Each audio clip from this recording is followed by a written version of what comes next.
And we're live. Good evening. I hope you're all well. I hope everything's good for you in the world. Right, now, before we get started, Jace has sent me a message. Unfortunately for him, he's finished. He's basically been working flat out the last probably about 6 weeks, isn't it? He's been flat out on a contract away from here, doing what Jace does, covert chefing. And he's got one night off in a 12-week period, which was tonight, and he was going to join us. However, he's been called in to do granddad duties with his grandson. So he's going to try and join us online, but unfortunately can't make it. So to fill in for him today, just off screen, I've got Tommy's in with us. So, Tommy's in the house. Any questions you want to throw at Tommy, throw them at him, and he may well answer if he feels he can do without dropping himself right in it with the Ministry of Defence. So we've got good evening, John, Yarps, Kitten Killer. What else? Anyone else? No, that's it. Yeah. So 96. 96. That's warm. That is warm. That is bloody warm. What's the humidity? What's the humidity? That's the thing. So hi John, hi Ops, hi Kitten. I hope you guys are all good. I missed anybody there? I missed anybody. Hi Caroline. What we'll do a bit later on, we'll do the bushcraft hangman, and the price tonight will be one of these. I've already got one open here. Basically, it is just a nice little pouch. It has got a bit of webbing on the back, so you can stick it on a belt, stick it on your bag. It's a nice little pouch. It's got a little mesh pocket inside. It's waterproof-ish. It's got a bit of molly on the front, and it's got a bit of Velcro as well. So again, it's just one of those nice little pouches that fits on your bag, fits on your kit, becomes an add-on. You could use it for keeping your first aid kit in. Looks like it extends. Yeah, it would make a very nice little first aid pouch. Stick on your burden, stick on your pack. It could be a possible pouch. You could carry it on your belt, even a fire lighting kit, whatever you wanted to use it for. But they are just a nice little pouch. So we're going to stick that up as the price. So here at the moment, the weather is it's looking a bit grey. It's what my dad used to call Indian weather. Indian Kiwi. Haven't seen you for ages. Yeah. My dad used to call it Indian weather, right? And when people would look at him and go, Indian weather, he'd go, yeah, it's patchy. It's a patchy clouds, patchy sunshine. Yeah. So yes, that is going to be the hangman price. Yeah. Not much of a price, no. But it's a price. Yeah. It's a little something from us to pay back. There is also going to be another prize coming up very, very soon. And that is, we're going to do a 1,500 subscriber giveaway. Caroline's working on that at the moment, and that is going to be. It doesn't mean to say I'll give me away. No, I'll never give you away. And what we're looking at there is like a little urban survival kit, something that's not camouflage, something that's not overt. It comes in a nice little bag that you can carry, and we'll have a few items in it to get you started there. Or you could turn it into a covert kit if you wanted to do it as a black, because I believe it's black, isn't it? Bag itself. Canadian Virginia, sorry. It's black, the bag. Yes, it is. Yeah, the bag's black, so you could also use it as a night bag or Mr. D's in the house. Special ops bag. Hi, Derek. How you doing, brother? Virginia bushcrafter. Virginia, how you doing? I take it you're still out on your adventure. I hope you're having fun there, brother. So that's where we're going. For those who may be interested in the UK or can make it over here, good evening, Sticks. Dates for the next camp. Dates for the next camp are Friday the 30th of August through to Sunday the 1st of September. Arrive from sort of lunchtime onwards on the Friday and join me up the woods. So it's Friday afternoon, Friday night, Saturday all day, Saturday night, Sunday about lunchtime. We'll be bailing out or if people need to come and go, you want to just come for the day, or you just want to come for one night, do so. There's no pressure otherwise. And again, it's exactly the same format as last time. Friendly, fun camp. I'm just opening the woods for you to come, do what you want to do. Bring your own scoff, bring your own kit.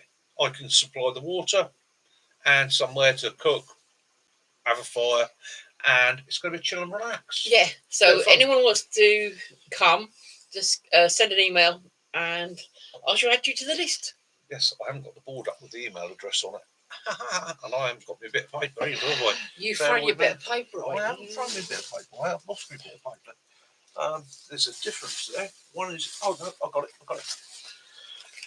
I have the bit of paper. Usual address, Hampshire Outdoors @mail.com. I'll stick that up on the board towards the end of the evening, and I'll do a reminder call. So a bit of a gutting week this week, wasn't it? Lost one of my favourite actors. Okay, so all I can say there is oddball. Okay, Alps. Yeah, rest in peace. Donald Sutherland, brilliant actor. Dirty Dozen, Kelly's Heroes, two of my favourite films. Yeah, he's done lots of other stuff. Was an astounding actor, and yeah, we lost him. That's a real damn shame. In actual fact, in my youth, I may have attempted at one point to sort of base myself on oddball. I think as many people did. I just like the character. I just like the fact that the Animal guy House. He didn't conform. Yes. Animal House, definitely Animal House. Brilliant in Animal House. Yeah. Again, played that same sort of character, didn't he? It was absolutely brilliant. I am having one of the only few that are left points. Thanks to 6. Excellent. Caroline's on Chris's juice. I'm still fiddling.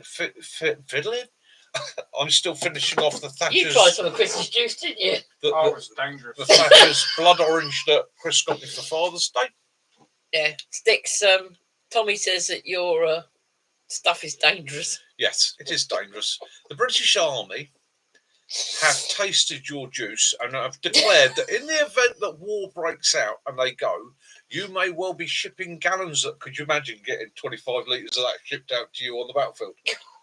Oh, yeah. Bring it on, baby.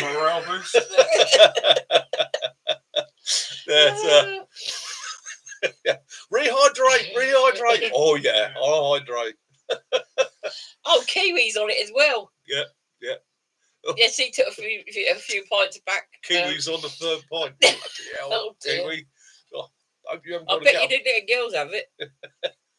Hope you don't have to get up and walk around tomorrow. Crack sap superheroes. That's what you called it, wasn't it? Yeah, crack sap. Yachts is on the Horlicks. Oh, I like a Horlicks, though. Yeah, all good stuff. So what we'll do, we'll wait till we get about, we've got 15 in, haven't we?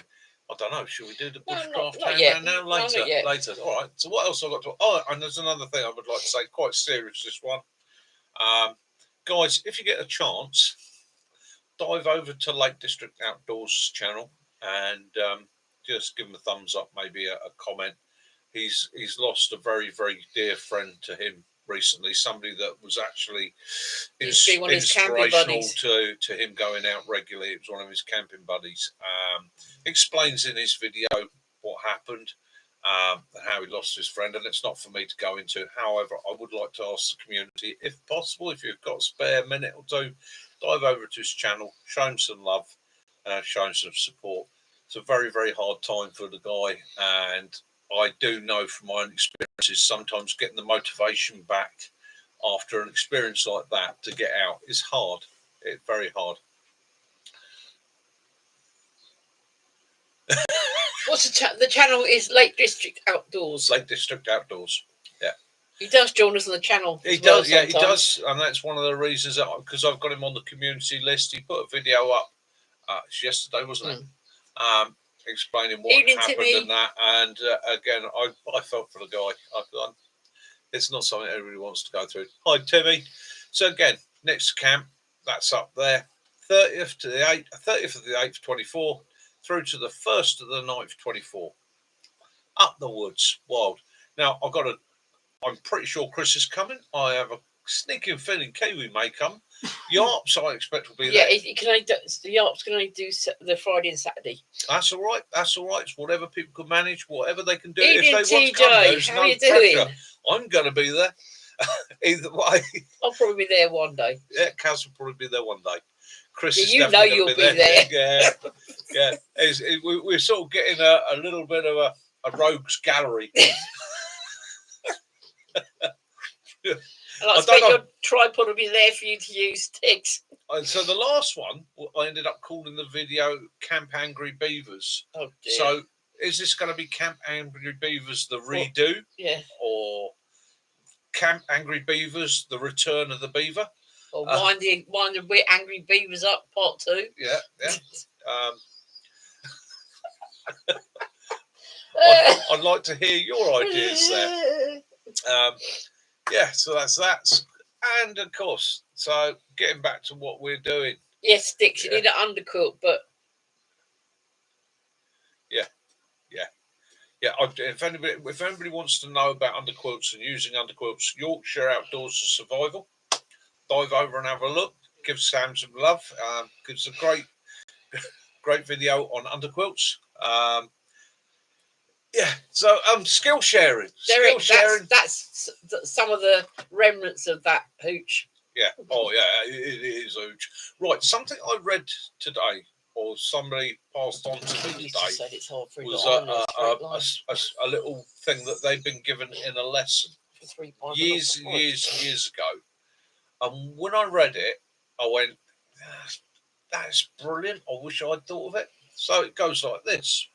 Your future will be improved by your ability to adapt to situations, whether it be in a survival or everyday life. Never stop learning or practicing new skills, or you will be giving up.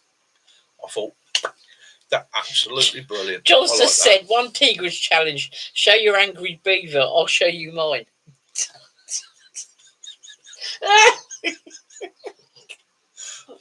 Poor old Tommy's sitting there and he's like, "What the?" One Tigris's logo is a tiger's head. Yeah, it looks like an angry beaver. But it actually looks more like an angry beaver than it looks like a tiger. Oh no, I don't think some of my military humour will be quite. That's what I'm doing. But that's the same way all these. Yeah, because we have got all these are thinking, but we do have. There will be youngsters, I expect, watching this. I don't want Kiwi to have to. Warning. Yeah. Yes, I haven't done the warning. I don't want Kiwi having to jump up, run to his daughter and stick his fingers in her ears. Yes, I have done the warning, actually. I did it on the description. Oh. Yes. So on the description for this live, the warning's on there. So it stops me having to keep giving this verbal description. Although I will say there will be no blood, gore or animal sacrifice shown on the video tonight or on the live stream tonight. However, we do cover adult subjects with adult humour. If you're easily offended, or if you have young children, just bear in mind you may need to explain things to them, and we do apologise for that. No, not However, we don't set out to offend or upset anybody. We don't give a thing about your politics, your sexuality, your religion, or whatever. That doesn't even come into this, right? Our attitude is here. All are welcome if you come in with a sense of humour and no chip on your shoulder. Yeah, no problems with our. TJ's got an issue with stream freezing. Mild physiological nudity. Mild physiological nudity, maybe. Yeah, so hopefully, this will. Yeah, Kitten's multitasking. Yeah, so Kiwi, poor bugger, came up here, got here at lunchtime yesterday, tore my computer apart, literally stripped it down to a metal box and built me a new computer. I was amazed. I've never seen it done before. And his daughter built me a new computer, him and his daughter, from the ground up. Absolutely amazing. I did a video today, edited that. Yeah, very, very happy. Everything running smooth. Good evening, Stealth. How you doing? I was chuffed with that. So hopefully my computer issue, there is, I think it's one or two little things Kiwi and his daughter are still looking into. But on the whole, I would say to you, yeah, I'm up to speed.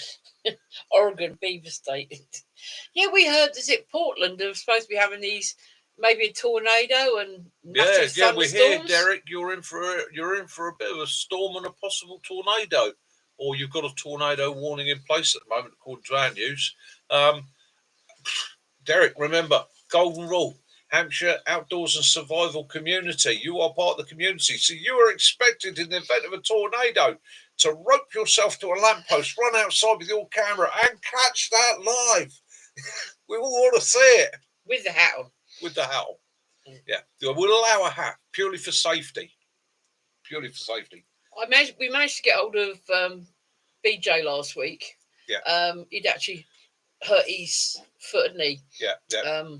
He had a reoccurring injury from last year. Yeah. So he appreciates all the everyone asking after him. Yeah, he did. He was very, very appreciative. Although at the moment he's in a lot of pain. So BJ, yeah, one of my Google things, Derek. BJ, as and when you see this, everybody sends their love to you. Cujo Mojo, how good evening. Cujo Mojo, yeah, I like it. Yeah. A new sub, yeah. Yeah, I know. You've been throwing in some brilliant comments and that as well. So Cujo Mojo, thank you very much for sharing. Do appreciate it. Love your input. Love your comments. We just put out that the next camp will be the 30th of August to the 1st of September. And we're also going to be doing a hangman challenge giveaway to win this nice handy little belt pouch. Yeah, just a little bit of fun. And it's hi Stealth. Stealth, I like your new woods. I do like your new woods, mate. And I know I feel your sorrow for the old ones. And that little secret corner that you found that you said you're going to keep as a reserve backup. Yeah, I like that. Although I'd like to set up a camera up there, because looking at those holes, you might have badgers. Could be badgers. Angry badgers. You'd have to put a sign up. Beware, badgers. Nope. Okay. CJ, right, that'll do us. Kiwi's using the excuse that Stix's juice is making his eyes a bit blurry. It will do.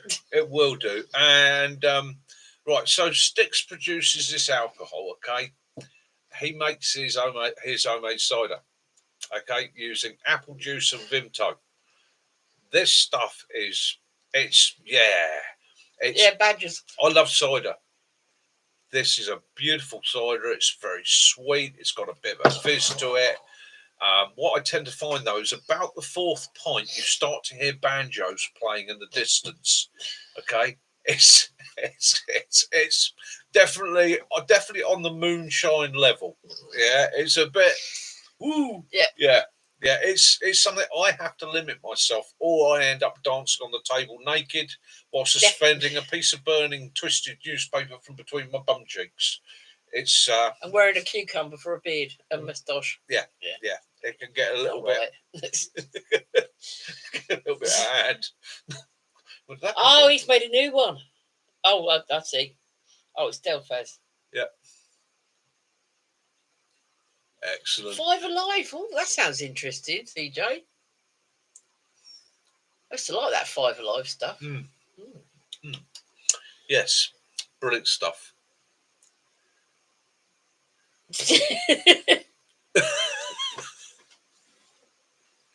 Wow. Yeah, you took one for the team, Yobs. Right, so where are we up to? We're up to 22. So, do you want to do this? Shall I do this now? Yeah, we've got 22 in the 22 in the 22 house. you up there. Are you guys up for doing the hangman for this? Bushcraft hangman for this, or do you want me to wait a bit? It's up to you guys. We can see if we get a few more in, or we can go with it if you want. It's got see if one of you is going to win this. Knit inside. Wine beaner is like red wine if not carbonated. Yeah, it certainly is. Molly Sisters on it. I think it's done. Hello, Stephen. Welcome back. Evening, Stephen. Evening, Stephen. Hey, no worries, mate. No worries. Glad to Stephen, have you you're back. just in time. We're just about to do a prize Right. doing Hangman. This is the prize. Brand new pouch. Will be sent out to one of you. Absolutely fantastic as a med pouch or a possibles pouch, even a fire kit pouch. Will fit to your bag, on your belt, or wherever you want it. Toiletries, but your Yeah. little pack of hand sanitising wipes and stuff. We're bushcrafters. We grab a All right. we grab a stinging nettle, Stinging rough it nettle up, and wipes and refreshes. bit of lamb's wool for the intimate bits. So yeah, I could. So Virginia says let's do it. So Oh dear, that stuff is getting. this is Hangman. Basically, No wonder words is not a beaver. throw up one letter at a time. When you think you got it, you may offer it up. Okay, and then Use the rabbit, yeah. the first one to get it was the winner. It is bushcraft related. Okay, Okay, it's Kiwi. 2 words, each word having 6 letters. Oh. Yep. Good evening, Ray. You just joined us. We're just about to do another Hangman, but it's for a prize, Ray. Just let Ray know. Yeah. Ray, the next camp dates, Ray, we're going to be doing one from Friday the 30th of August through to the Sunday the 1st of September, if you're interested, mate. Anyone interested in coming to the camp, obviously, email there as usual. We'll put your name down. Right. So, first letter, gentlemen. Or ladies, or ladies and gentlemen. Yes. If somebody would like to throw up a letter, I guess, Kaz will call them out to me and I will apply. Sticks wants an S. Sticks wants an S. Yep. Sorry, Sticks. Virginia wants a T. A T? Yep.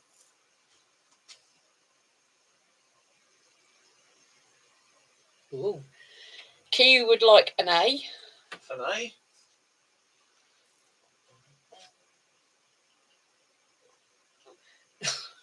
Kaz wants a P. Ignore that. Stealth would like an E. An E? Yep.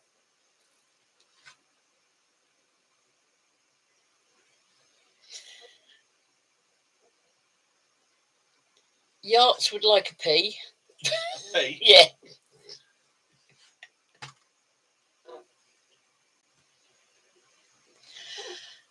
Right. Virginia wants an N. An N? Yeah.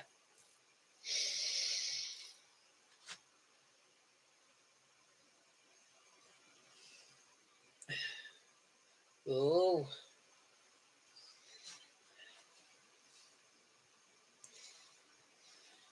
CJ would like an R. An R? Yep.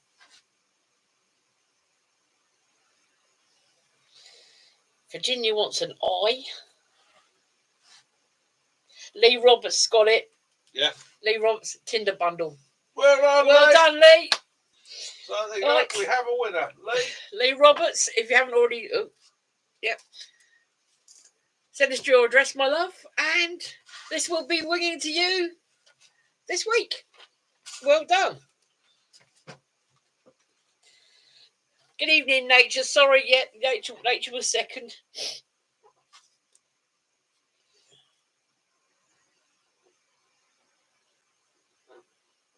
Unless you want to give the other ones. There is a second one, isn't there? There is a second one. I'll tell you what, actually, Nature in... do it in 10 minutes.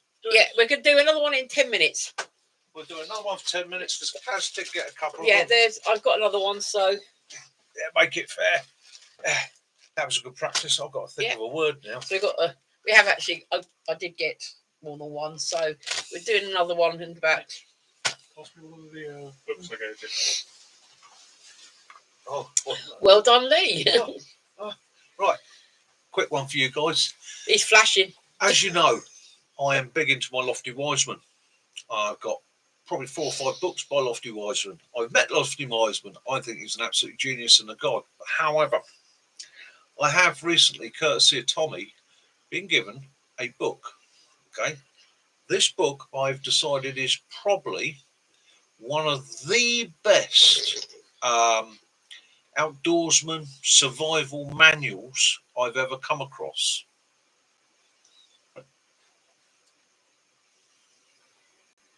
There we go. Survival Handbook in Association with Royal Marines Commandos, Endurance Essentials for the Great Outdoors. And yeah, this book, yeah, I'm going to be doing a bit. He is a legend, yeah. I will be bringing it. Yeah. Good evening, Katrina. We've had a hangman, but we'll be doing another one in about 10 minutes, my love. It's an astounding book, okay, and it lays out things so very, very well. And there's information in there that Lofty and that haven't hit on from the psychological point of view, things like that. Yeah, and it's such an easy read, great instructional. Any of you that are building your library up, I would recommend that to you. Do excuse me, I'll give the details of that book at the end of the evening. Pockets. He says it written in crayon.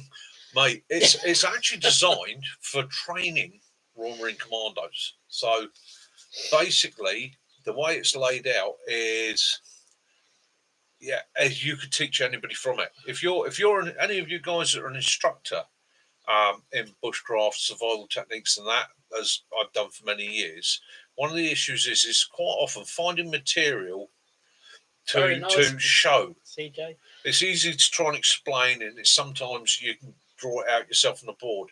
This book actually gives me a training manual that I'm going to be taking it on the courses. When somebody says to me, "Oh, but how would you? Oh, could you explain to me the difference of Tropic of Capricorn and Tropic of Cancer?" All that information's in there. Hypothermia details, medical details, plants. The way it's laid out means you can literally open it up and go, there you go. Does that explain it a bit better than I can? It's a fantastic book. Really is a fantastic book. John says the only English word he knows is brown sauce. Brand sauce. It's all right, Pockets. I was ex booking cell, so I know all about your military humour.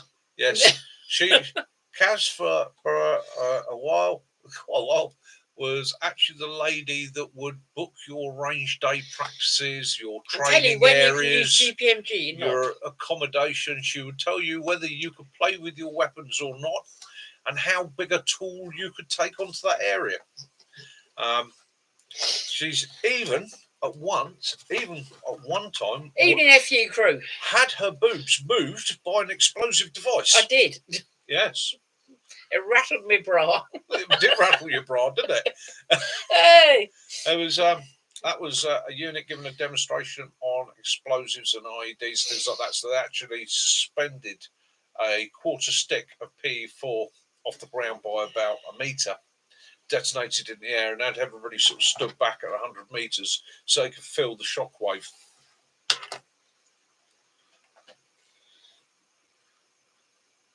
Probably said, knowledge is power. No, that was for the hang.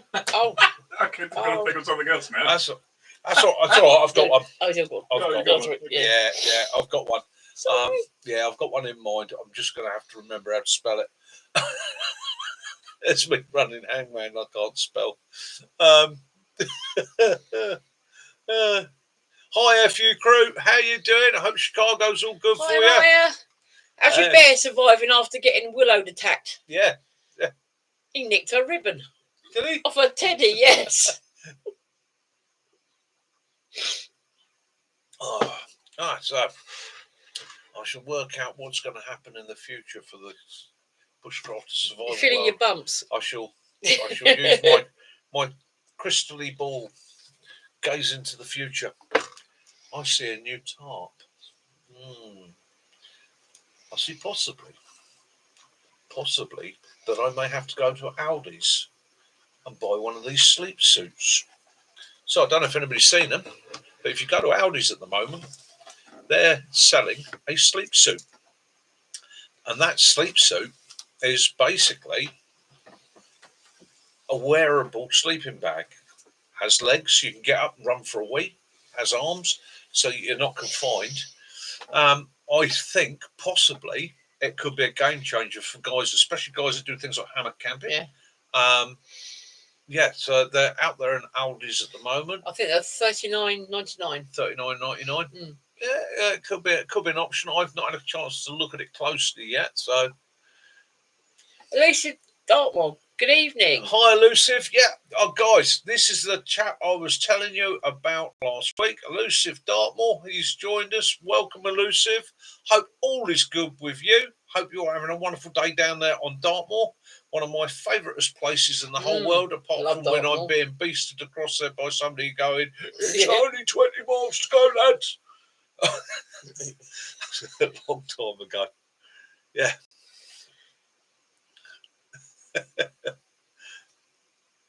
That's it. Yeah. Oh, there we go. Yeah. Cool. Yeah, it said no longer available. Yeah, one said no longer available, and then it's okay. It's it's like a. You can get them off Amazon for $4.99. No, $49.99. Yeah. Right, and they are available on Amazon, so they're a wearable sleeping bag. So, if any of you have got one or have tried one, let me know. Is it Dartmoor you went with Mac? Hey, Elusive. We went to Dartmoor camping, didn't you? Yeah, we found a nice little actual wild camping site down there. I'm blown if I can remember the name of it now. It'll come to me in a bit, but yeah, love Dartmoor. Do love Dartmoor. In actual fact, Dartmoor's always been on my list of bug out locations. I spent a lot of time there when I was a kid because my uncle lived in Exeter, so he spend a lot of time out there. Yeah.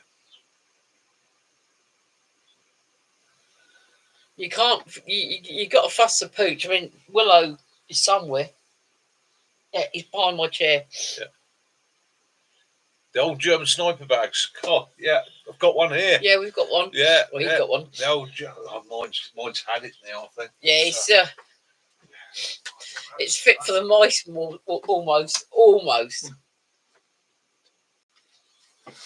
What do you think as a serving? What do you think of these all-in-one, Tommy? Depending on how big it is. Yeah, come in.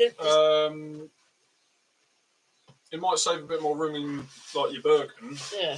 But I've never actually used it, so I can't actually say. Well, we watched the video and it said it was lightweight, but he was saying the person who was tried it was saying it's not as lightweight as they say it is. For those of you that don't know, that's a German one. That was the German Army sniper bag.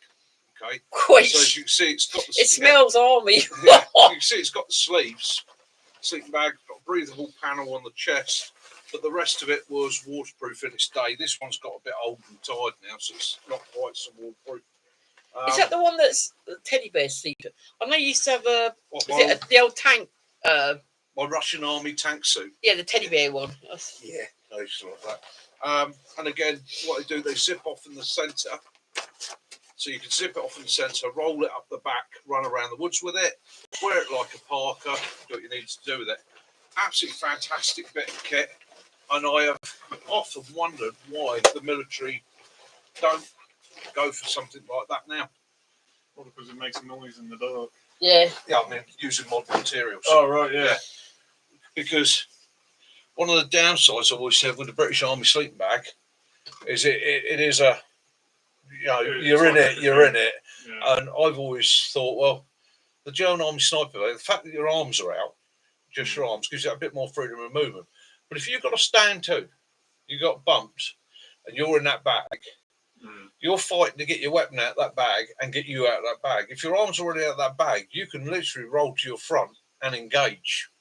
So, and for things like brewing. The Jack Ross used to get in it. The Border Terriers used to get in it. John was saying, he said, when back in the day, the only time they ever saw them was a size that would not fit a grown-up. I suppose the other way you can look at it is the distribution of heat will be more effective in a sealed bag rather than individual legs and stuff like that. Because, well done, D. He scored a mint 1970s M65 last week. Excellent. Well and done. Derek, I love your new videos, mate. And your interview with Sawyer. Yeah, good. Like that. That was brilliant. And so one day you'll be leaving the community because we'll all be looking up to you and be going, look, there's Derek up there. Look at him, famous. Yeah, stagging on you in your DOS bag. Oh, yeah, days. Yeah, it was absolutely brilliant, Derek. The thing is, when you got arms, it's easy to roll over. When you're in a sleeping bag and you roll over, you end up, the bag twists round and you, yeah. Well, as Kaz knows, I got trapped in a storm drain doing a job in my 20s I ended up trapped in a storm drain with my arms in front of me, unable to lift my head fully, and was stuck in there for several hours. Yay! Until they could never leave us. Yay! They could recover me. Up to that point, never had an issue with confined spaces. Ever since then, I don't even like to be hugged. Anything that confines my body, tight clothing, tight sleeping bags, things like that. And it's my muscles seem to go into spasm. It's not. I'm not having a panic attack. But I'm just so uncomfortable with it. That's even like bed. I literally just have a very light throw over me. I don't like to have blankets over me. I don't get in the quilt. He lays it on top of the quilt. Yeah, anything that wraps me up, confines me after that. Yeah, it'll put me into a freak out situation.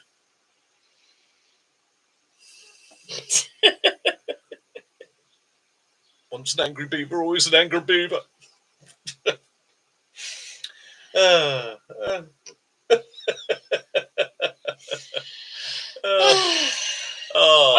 I just know what it's going to descend into your next camp. Right.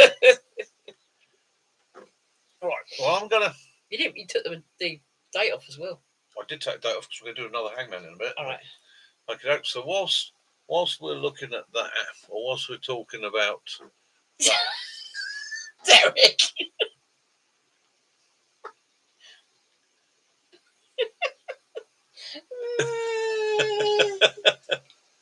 Yeah. Embrace a gentle touch of a wooby. Yeah, John, mate, it's like he died. The amount of lads that have now come out on he lets them touch his wooby. Come on training days and all the rest of it, and they're like, "So, what sleeping bag do you use?" And I go, "I use a wooby," and they're like, "What?" And then they usually stand it. And I actually had somebody, you'll like this. I had somebody in the woods that argued, "That's too fucking light. That's not happening, mate. I've got an Arctic edition, super lightweight Carlos Fandango sleep bag. Yeah. I can survive in it in minus 200 degrees. Oh, yeah, yes, that's a piece of shit. You'll never do any good." And I just said, sit down on a log, wrap it around yourself. And about 5 minutes later, he's like, "Fucking hell, I've got to eat my words." He said, "It don't look like it's going to be warm, but it's warm, isn't it?" And I went, "Yeah." And I did a bit of close examining. Did a close experiment. Yeah, definitely. Forget it and you will be sad. Yeah, the wooby isn't just the polyester filling that gives it its heat. It's reflective. Yeah, I'm afraid Derek is a bit of a tart. He doesn't mind any Tom, Dick and Harry touching his wooby. Oh, yeah, as long as you're gentle. I've got to go. You've got to go. Right, Tommy's got a dash. He's got to get back to whatever Tommy's do. The dog. Nice to see you. Right. Tommy, take it easy. Thank you for coming this evening, mate. Have an awesome one. Give my love to your missus and give the dog a pat on the head for me. Yeah. Everyone have a good time. Keep safe. And do what you do. He'll be back soon. Oh, thank you very much. Right. There we go. So that's Tommy out the door. He's got a dash. Well, yeah. So the wooby, it's the material on it is reflective. It's heat reflective. It's really, really cool. I like it. Absolutely brilliant. Yeah.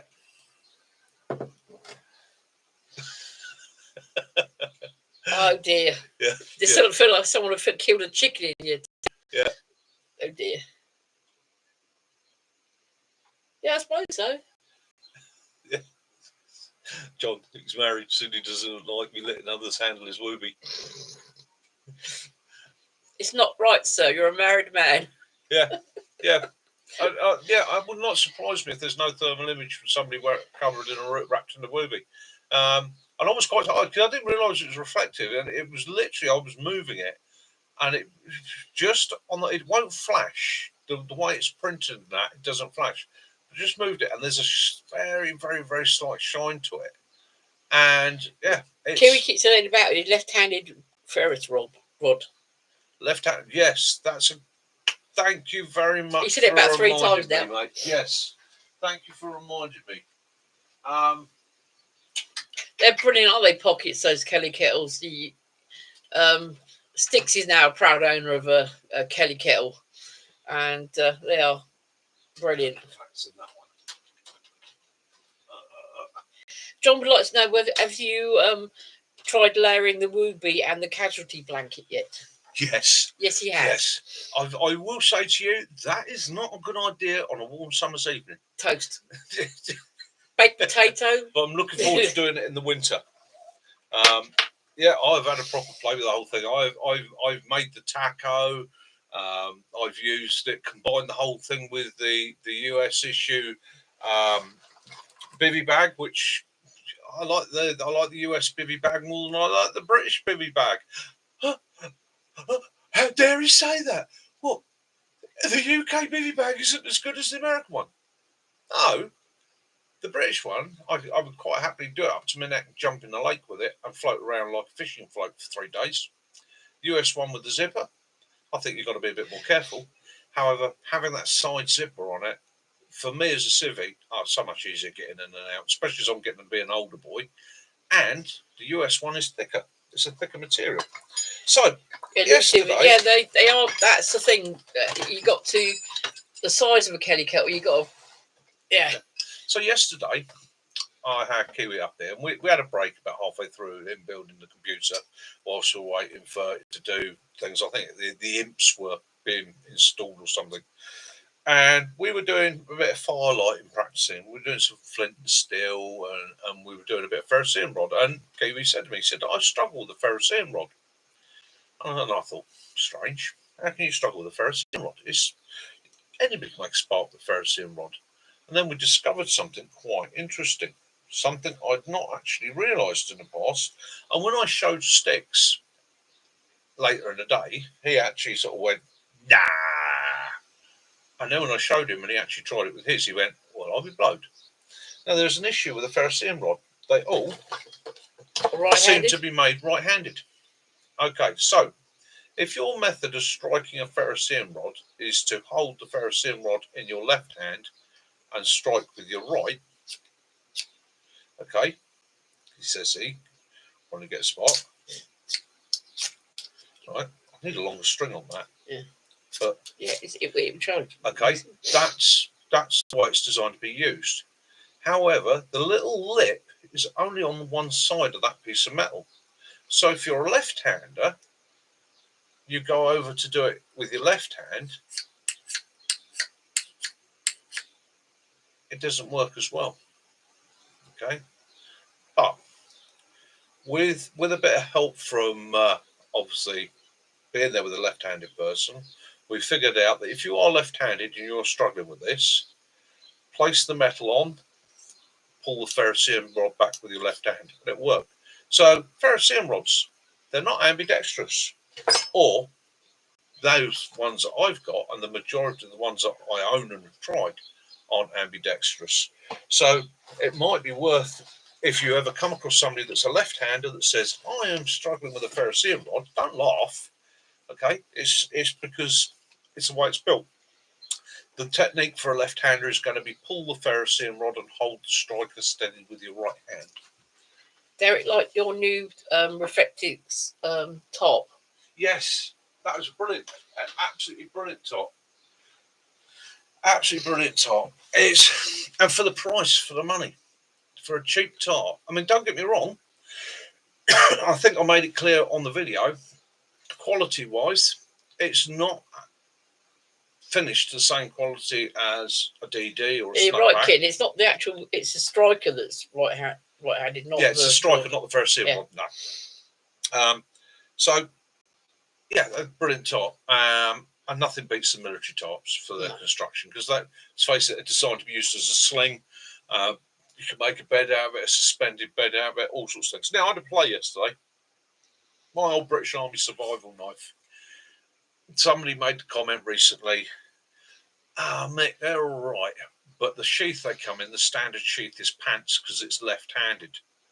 Well, it is a left-handed sheath, and there's a reason for it being a left-handed sheath. The rifle's in your right hand, and the way the SA is designed that you don't take your hand off the pistol grip, okay? So your left hand for going for your knife, which, yes, fair play. But as a civvy, I want my knife on my right-hand side. Okay. So I had a bit of a play, and I've now got it sussed. My knife doesn't fall out. Okay. Not only that, I had to play with the handle. Okay. Because for years, my handle has been in the standard format, and I decided it needed to be changed up because quite often when I'm doing a bit of bushcrafting, I want to strike the end there, and I don't want to shatter the handle. So I took the handle back down a little bit, which still gives me plenty of wood, plenty of grip. Good evening, Lee Michael. I've taken the top tine off here, and I've even put a little thumb groove in, which fits my thumb nicely. Okay, but it will also, it's at a right angle, so I can use that on a ferrocerium rod rather than just coming down the blade onto the end. And it's shaping the handle, again, shaped it to fit my hand. So if you've got bigger hands than me, you might find it a bit more awkward. How I improved on the sheath was if any of you are out there that have done knife making, sheath making and all the rest of it, or making holsters and stuff, you'll come across Kydex. Kydex is a moldable plastic. Okay, you can literally put it on a baking tray, put it under your grill, warm it, it softens, and you can then mold it. And you can mold it to any shape.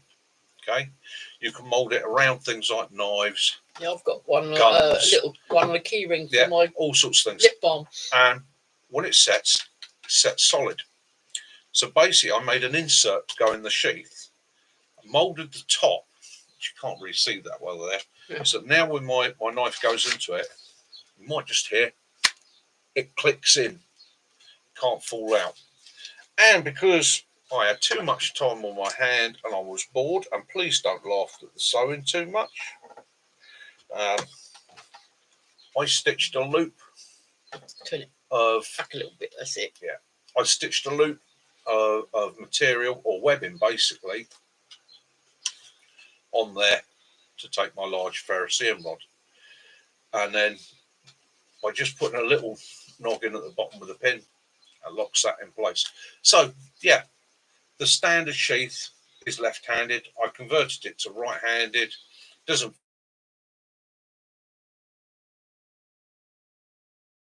fall out. I modified the hand. They were issued originally back in the beginning. They were actually an RAF survival knife. The actual procurement request for these knives was a survival knife for pilots for a Malaysian campaign. Okay, so they were designed to be a survival knife for a pilot in a possible jungle environment.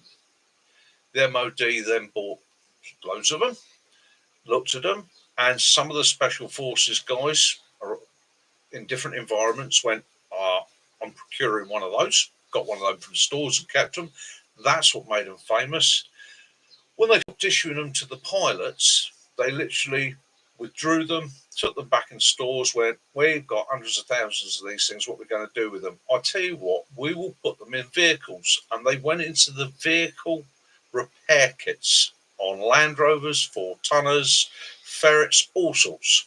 Okay, basically it got thrown in the toolbox as a heavy-duty workman knife. Now the handle, with the procurement when plan originally went out, it went as a set format to the handle, so that the idea being, when the knife was issued to the pilot, he'd be instructed to shape the handle to fit his hand. It would be his issue. Okay, and you could then sand it in. That's the history behind the J. Adams knife. And of course, a lot of us came across them later in our careers in the vehicle toolkits. They didn't stay there long, did they? They walked. Yeah. They had a habit doing that because they're a good bit of kit. Heavy, brutal, does what it says on the tin.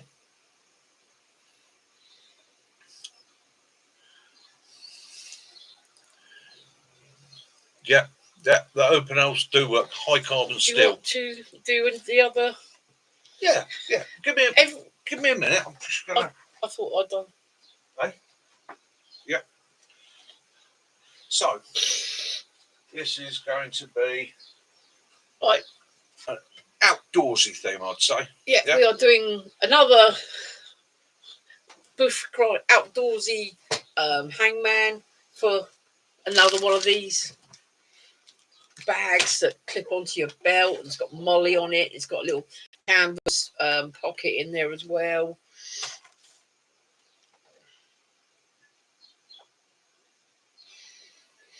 Oh, Lee Michael, just to let you know that we have sorted out dates for the next camp. It's going to be the 30th of August to the 1st of September.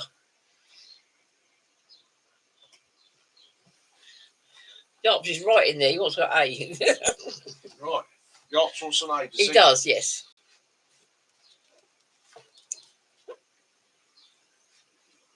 Hope you can all see that okay. Excellent. Dartmoor said that he's got one he carries all every day. Right, we are playing Hangman, ladies and gentlemen. So if you'd like to put out a letter, and if you think you know what it is, you put it in the chat, and then someone will be winning that. Lee has already won one, the Roberts. Right, yeah. So far we've got Yarps at A. Right, Virginia Biscrofter wants a T. T? Yep. Oh dear. Katrina wants a Y. A Y? A Y, yes. A Y. A Y.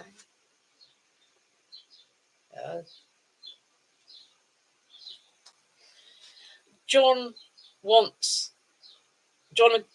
CJ want an R. An R? Yep. Lee Michael would like a C. A C? Yep.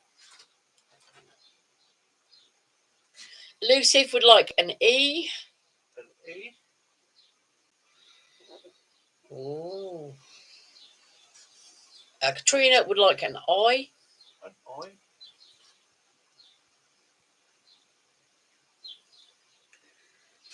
Ooh. Anyone else for a guess? Of course, CJ, got to think of another one because you and John both had R. Right, Lucy would like an S. An S? Yep.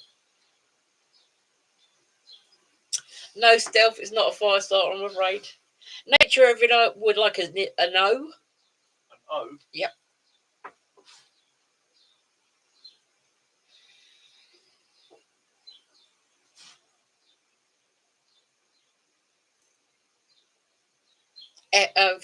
CJ would like an F. An F. F. F for Frank. Yeah. Ooh. Elusive would like an L. An L? No, sorry, John. Steve would like an E. We've already had E. What? Kitten got it. Wild Campers. Yay! So, Kitten, that'll be heading its way to you this week. If you'd like to drop us an email and give us your address. Well done.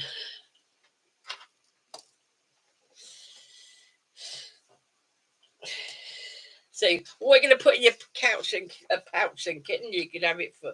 You can put your first aid kit in there. You can put your coffee bags. You can put your brew kit.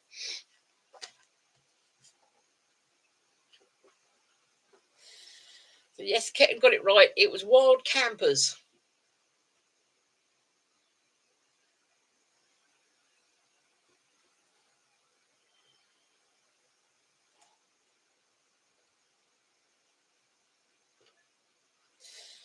That's not you. It wouldn't let you type. That's a cider, Kiwi.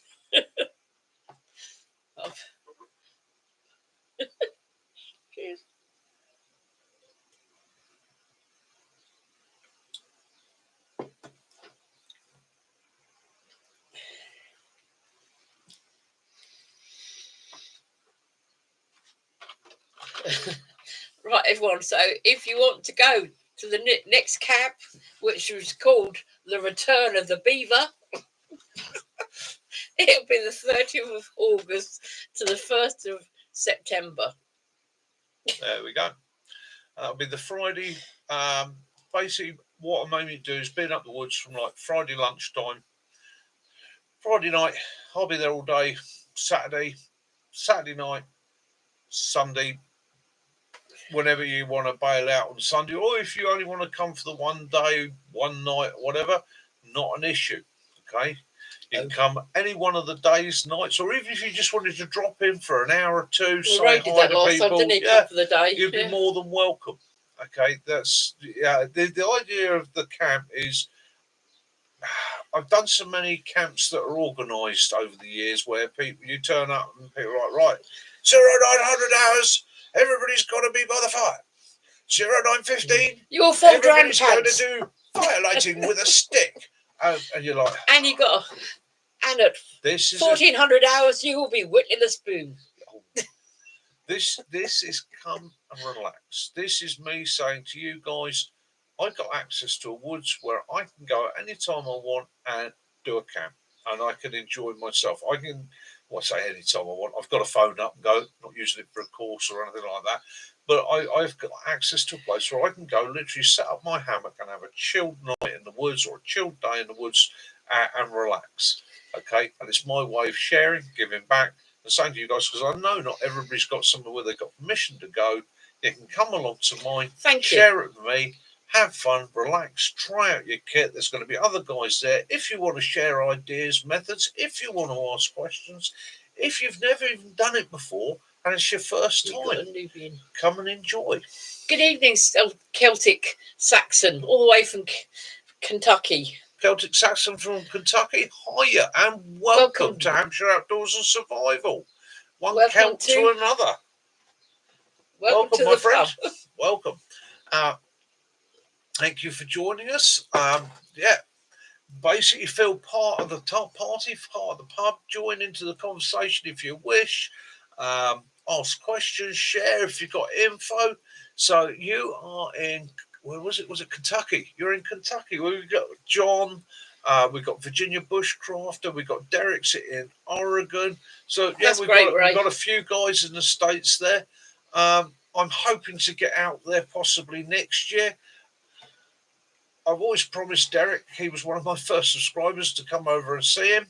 And if I get the chance, I'll be heading for Oregon. If I can find a way of doing it, or as a method, it will be flying to Oregon, spend a week with Mr. D, and then possibly travel across to another part of the country, meet some of you other guys before coming home, or spend a few days some of you other guys before coming home. That would be the nice thing. And likewise, it's an open invite to any of you guys that come into the UK. If you're coming to the UK from the States or wherever, and you want to have a look around, you might want to do a camp or something like that, hit me up. You're more welcome. Look after you. Katrina, it's between where we live and the Hog's Back. So it's between us and Guildford sort of way. Yeah. Basically, if you look at the map of southern England, find the town of Aldershot, and it is about 5 miles north of Aldershot. Horse Cave. Oh, that sounds.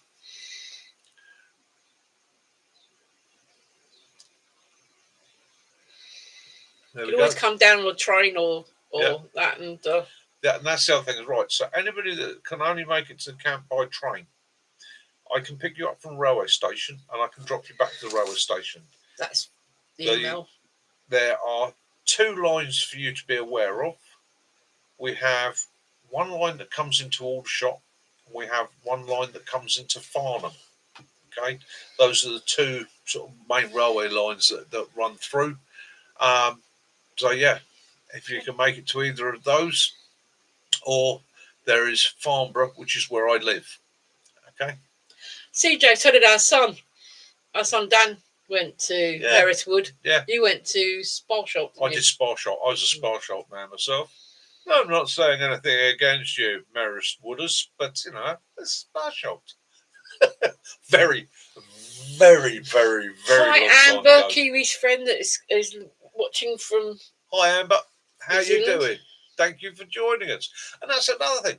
We're getting a few more ladies joining us. Yeah. And I am so pleased with that. One of the things I wanted to do with my community right from the beginning was be inclusive. Okay? Able-bodied, non-able-bodied, male, female. Right. When I first started my channel, like a lot of people starting their channel, you don't know what you're going to do. You're literally going to go out and do videos and you're trying to figure it all out. And I did a little video of a walk around a local park. I was just learning to use the kit, the camera and that, just starting out. So it was a walk around a local park. And I hadn't really thought much about subscribers, viewers and things like that. I was just trying to make a video. And one of the comments I got back from that was from somebody who was disabled and trapped in an apartment in a building block who doesn't actually have the ability to leave the building. Used to be a country person themselves. Their disability means that they are trapped within that building. And they sent me a lovely comment which said, "Thank you so much for taking me on your walk around that park. It got me out of the flat in my mind for a few hours. Thank you." Okay. And that suddenly hit me and made me realise that in all my videos, in what I teach, and when I'm running a course, or when I have been running courses for people in the past, the majority of those people are able-bodied people that are having adventures, they're out doing things. And there are a lot of people that either feel they're limited by the physicality or unable to get out and do the things they'd like. So part of what I try to do is to sometimes take people places and show them things. So sometimes you'll see a video, it might be just me walking down the canal showing you the views and how pretty it is. Awesome. It may be going out to the Atlantic Wall, it may be walking around Hackney and just saying, isn't it a beautiful place? And occasionally I get a comment going, "Mickey, thought you were a survival channel. Why are you just going for a walk?" Because I'm sharing with those people. Okay. And again, within my own survival skill set and ability, okay, 20 years ago, I would have gone on any adventure anywhere in the world. In fact, did do.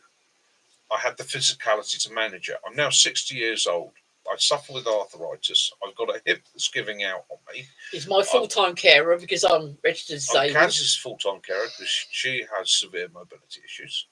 I'm suffering with the effects of a TBI, which as I'm getting older is becoming a little bit more of a pain in the arse. Hence, and I don't mind you laughing at any time. I don't mind giggles. I don't mind comments about it because I find it funny myself. Sometimes when I watch my videos back, I will listen to myself and go, "You just said a sentence that made absolutely no sense whatsoever," or "You were going down a sentence, you were saying a sentence, stopped and almost went, oh, look, butterfly," and then came back at a completely different tangent." And unfortunately, that is because of my brain injury. Okay. It affects me a little bit like that. Occasionally I get words, I know the word I want to say, but the message leaves my brain, and somewhere around here, it gets lost. So I'll be mid-sentence, and I know the word I want, and you'll see me go, and find another word. So I'm well aware of difficulties. I'm well aware that not everybody has capabilities. And that's what I wanted to those people, I want them to come into the community as well. I want people to feel that they're not left out in the cold. They can still have their adventures. And one of the things I teach on the courses now, there is no limitations. Okay. When I'm running a course, and it used to be you're running a course and somebody turns up and they're maybe not as fit as the other people, and the other people look at them, no, that's absolute bollocks. He's got his place, he's got his ability to survive, because a lot of survival is that up there. It's the will, the strength, and the knowledge.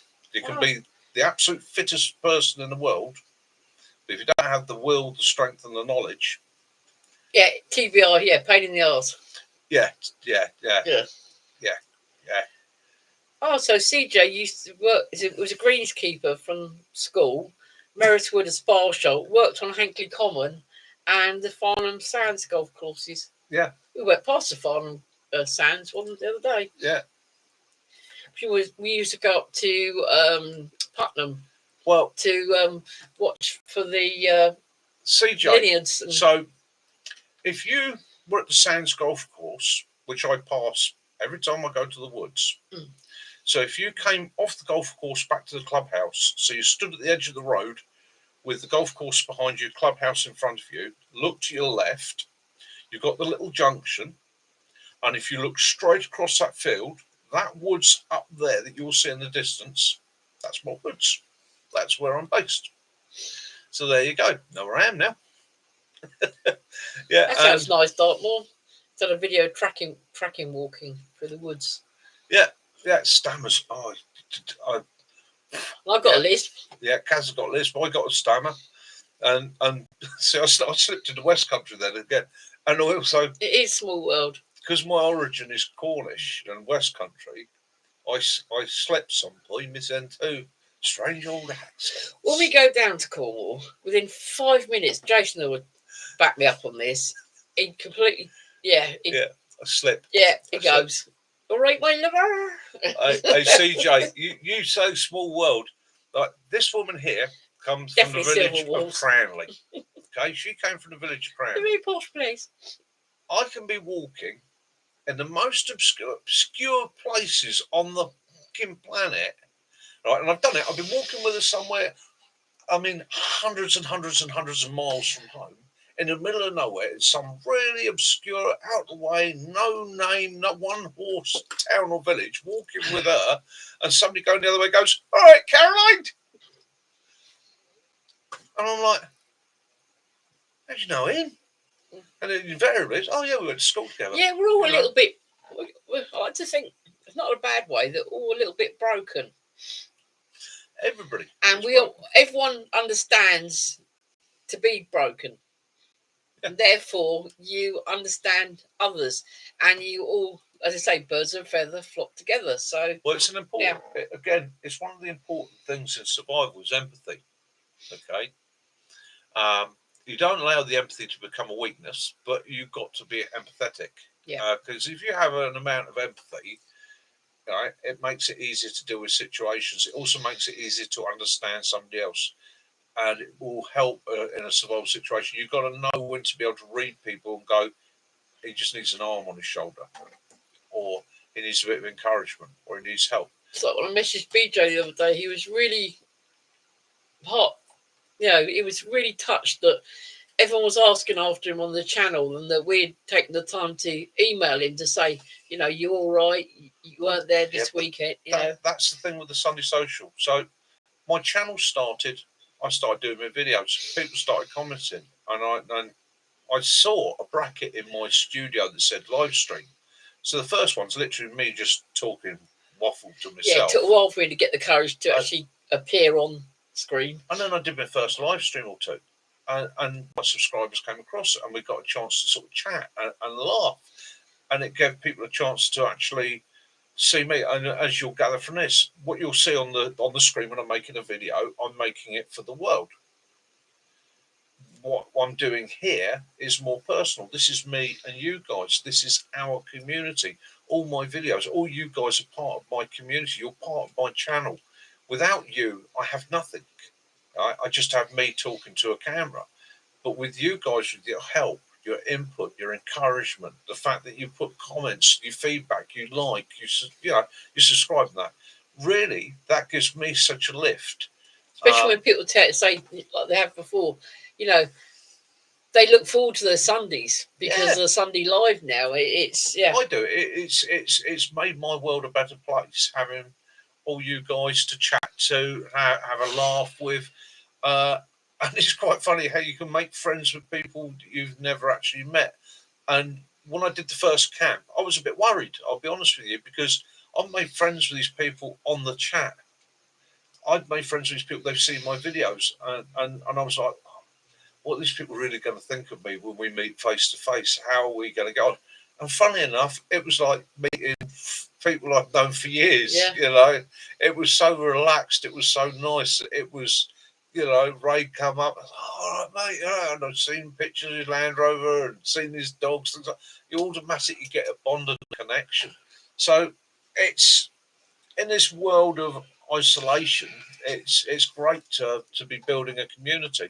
And again, in building this community, one day it's going to get to the size, hopefully, where more and more people are living near and near enough to one another to be able to come on and say, yeah, me and so got together. We had a camp this weekend in such and such.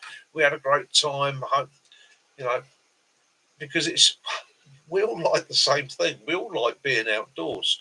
We might not all like hammocks. We might not all like woobies. We might not all like ferrocerium rods. We might all have different techniques. We may even have very and different Kiwi cultural actually backgrounds. he did his flint yesterday. Kiwi did his first flint and steel fire yesterday. His first to the charcloth with a spark. Got it, cracked it. And that's one of my favourite things when I'm teaching people is the flint and steel to charcloth, because as anybody that's done it knows, it's one of those things that you can show somebody how to do it.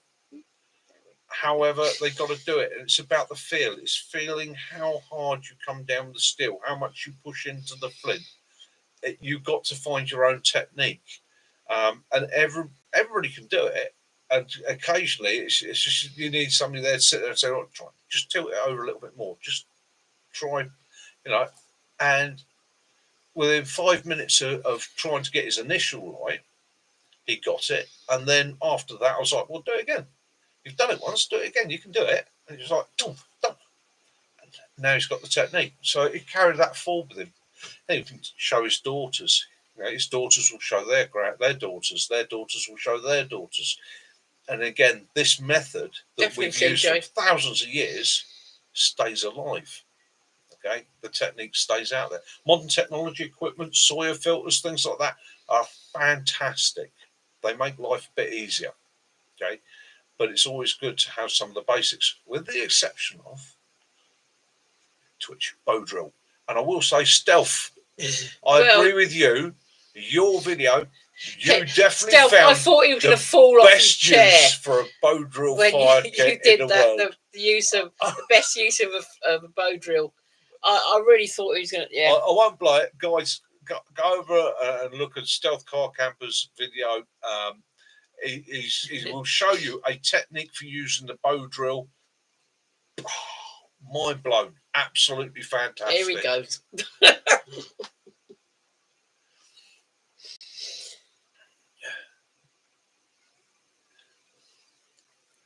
Bow drill may be king, but so is that swan. When you tried to get on his island, he saw you off.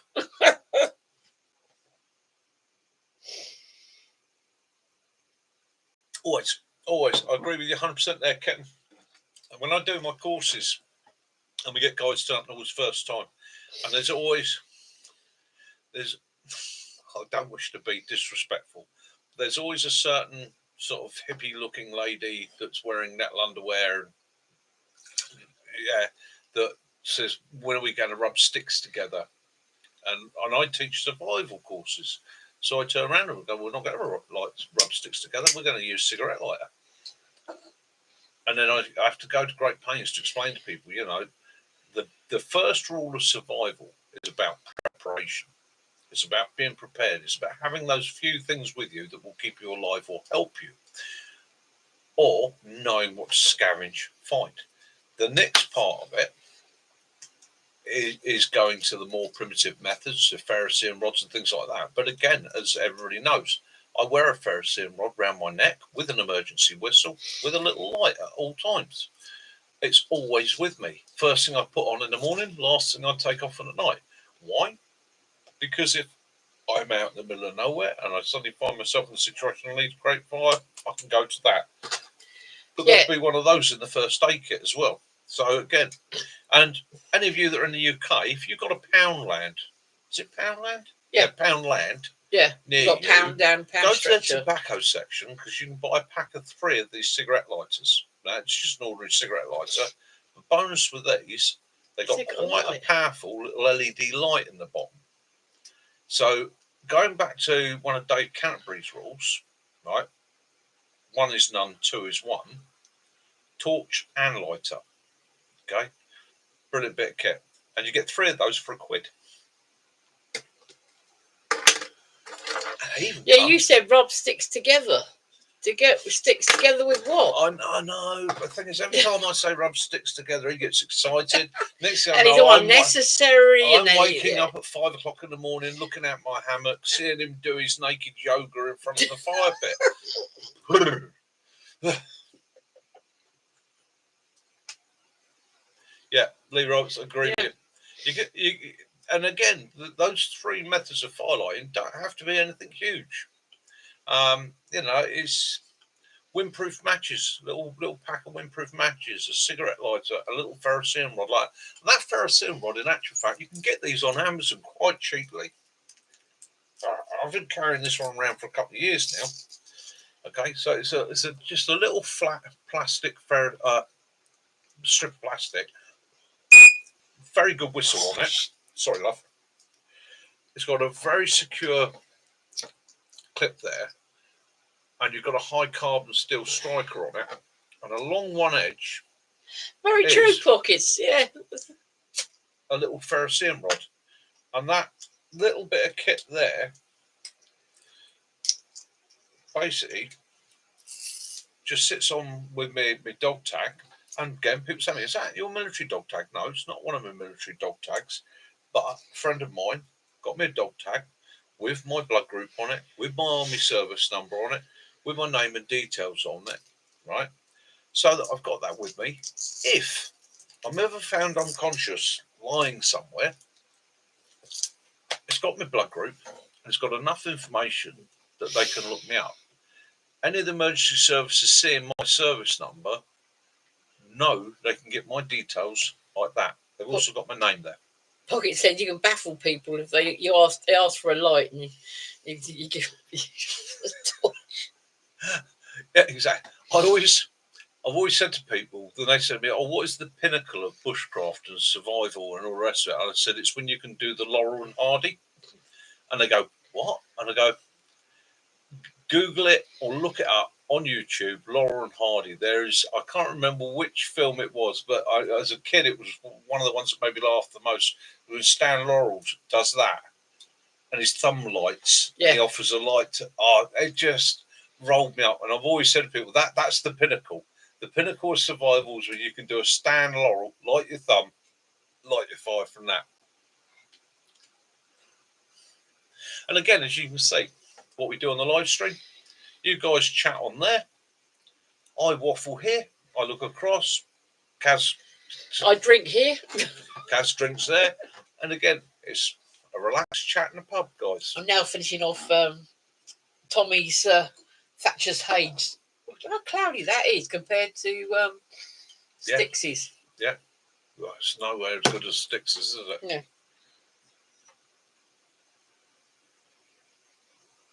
249, my friend. 249.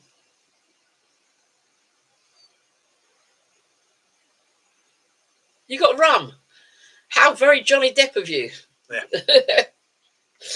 I've got a very nice bottle of mermaid gin that the Tommy got me. 248. You joined just before me then. Pub atmosphere like herding cats.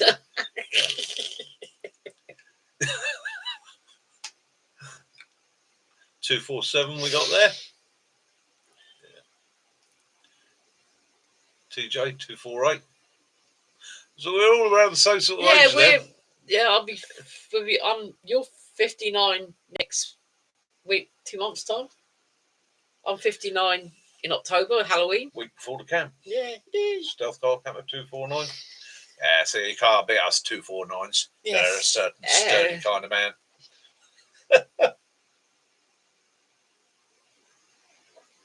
I'll just stick to my 46D.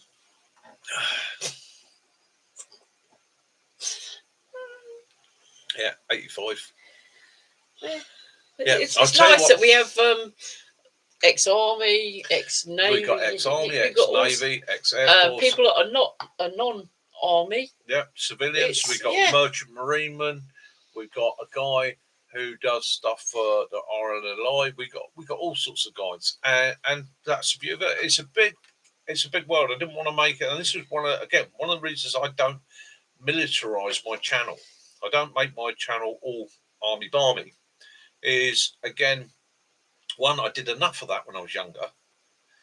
2, that's in my past. 3, I like to be inclusive. Stealth, you're 90. My God, you're not looking good for your age. Sorry. You know, it's 239. Derek. Derek, interesting. I'll say any more, Derek. Got to inquire about that. Mine's next year will be my big one. Yeah. But I don't. It's just a number. It's like shoe sizes. It is a number. Up in my head, my brain is still 19 years old. It's just a shame. Your body's about 87. Yeah. It's a shame the body just can't quite keep up with it. Tries. That's it. You don't have to. It doesn't matter. No. Doesn't matter whether you're military or not. There's no. You know, I'm not one of those guys that thinks that the army or the navy or the air force, or the marines or anything is the be all and end all. It's Everyone just part brings of our something life. to the table, doesn't it? Everybody. When we're talking about outdoors survival, wild camping and things like that, I go off my experience. My experience is predominantly from the military side of things, but also with a lot of experience elsewhere. Elsewhere. But I've learned from so many guys that have worked, lived, spent their lives in the countryside. I mean, you want to learn about plants. I want to see if Dale's got badgers. You want to spend time with a countryman. You want to, you go and walk with somebody who knows the countryside, and they walk along, and it's quite funny how the names of plants change around the country. The nicknames for certain birds, the nicknames for a plant, the nicknames for an insect. It's like yaffle. Yeah. People say, "What is a yaffle?" It's a green woodpecker, but that's what we've known. And if you're a kid of a certain age, you remember a bagpuss, Professor Yaffle. Yeah, he was a green woodpecker, wooden green woodpecker. Yeah, you're right there. If you ages but a number, kitten, don't. Yeah. Quite often, mate, you are right there. Quite often, some of the civilians I've met have actually got a world more experience and knowledge in the outdoors than the military. Because let's face it, the average military guy, his exposure to the outdoors is putting his basher up, doing a defence or digging a scrape or preparing a field of battle and then moving on.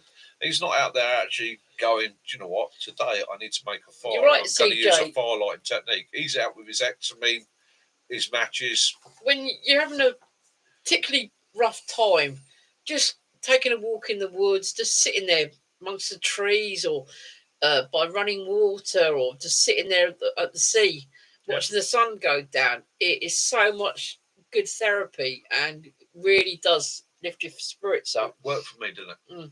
Worked for me. Put it so, I'm not fixed. Okay, I'm not repaired, and I don't think people do get repaired. I think what people get is they get mended, and the difference between mended and a repair is you're still broken, but you're able to function. You're able to push forward. You're able to deal with it. Okay, and for me, getting re-engaged with being outside, that's what helped me mend. Okay, I'm still not fixed. I still have issues, and I will have issues my entire life. But I'm able to deal with those issues because the repair patch is on. It helps me to move forward. So at night, if I can't sleep, then I put on thunderstorms, rain, high winds, waves. Yeah, it's that the nature sounds. Yeah. I can't put dolphins on because it wakes me up too much. I just remember it was The Simpsons, wasn't it? When old Homer looks at Marge and he goes, "I'll do the soothing sounds of the sea." Yeah. And he sits there, shh, whoa. It's just like, oh, it's very true, kitten. Very true. Got to find what fixes you. Yeah, you're right. At Dartmoor, it's yeah.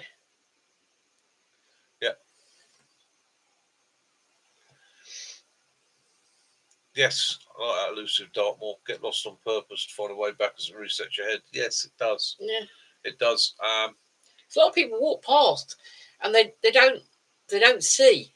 Their eyes are shut. They don't they don't see the colour changes in the leaves, and the tree bark, and ivy growing up it's all getting lost. Sometimes you get lost in the place or lost in the moment. That's suns. Right, me and Kaz are two opposites here. This is quite an interesting one.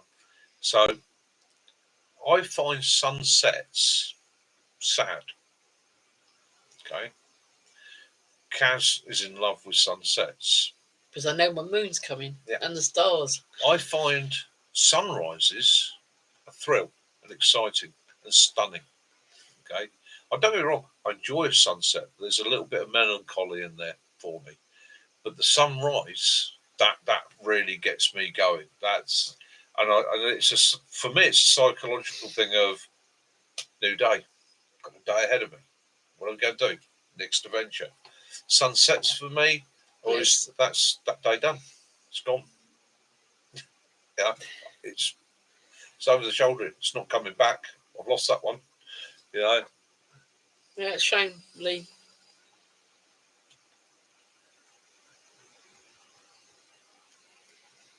Irish Wake. Ah. It will always haunt you, mate. But you deal with keeping it. Yeah, music is another thing. I love the sound of harp. I don't know what it's something about. City Pistol Range near my house. I drift off to sleep to the sound of small arms. So I like moonlight. I love to bathe in the moonlight.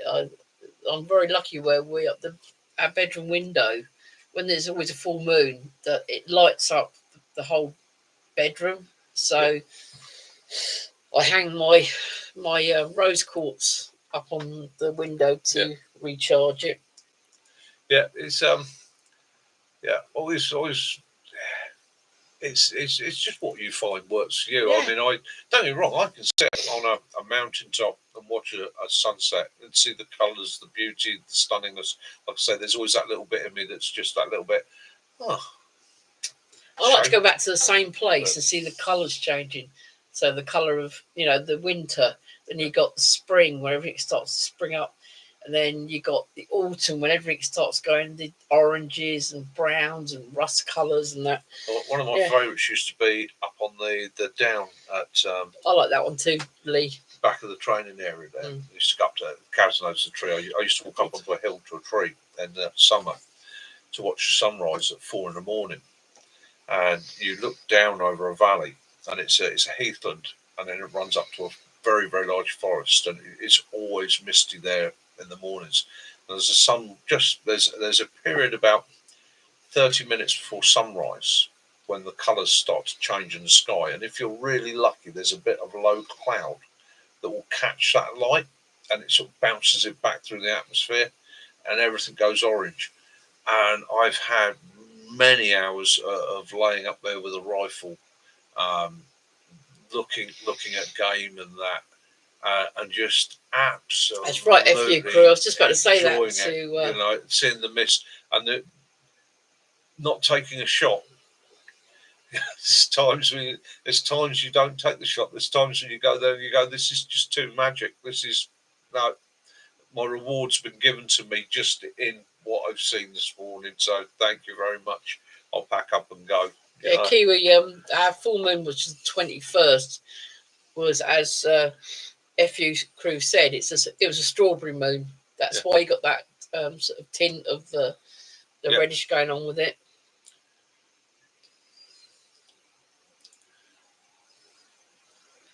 That sounds nice. Aaron, I've never been to Aaron. That's one of it's. Aaron Harris is another one I've got on my bucket list that I need to see. We've been to Skye, we've been to Mull, haven't we? Yeah. We've been to quite so many. I remember, and it's rather cruel of me. I remember turning around to somebody once and saying to them, they were talking about the Scottish Islands and visiting them and that. And I said, you've not lived till you've been to the Isle of Tweed where they make the jackets. I'm a stinker for things like that. Yeah, see, running intended, like I said, it's great, but when everything, all your kits are wet, and you got to pack it up in the morning and then take it back, and But again, that's part of it, isn't it? Your skin's waterproof. Yeah. As Chris is always saying, never seen a rusty man. And again, it's mindset. Unless they're wearing a suit of armour. Yeah. It's all mindset. You can overcome a hatred of rain, or the concern of being wet, in the same way that you can overcome the discomfort of sitting on the ground. It's all mindset. I've never. Yeah. I haven't slept on a boat, but we've slept on a ship. You slept on a ship. Yeah. I've slept in a few boats. But yeah, it's. Oh yeah, the piece of it.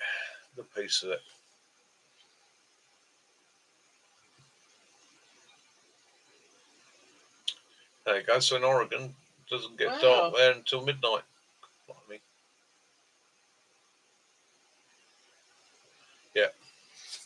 Yeah. Use the rain. Covers your scent. Hides your marks. Nice. I quite like it when you watch people's videos and they're in their tent and it's raining. You hear that noise, don't you? That's interesting, Lee. Very well put. Birds have been on this planet for 65 million years. That means a continuous bird song, as there's always been a dawn chorus happening somewhere in the world. Well, we went on a cruise ship. It was lovely.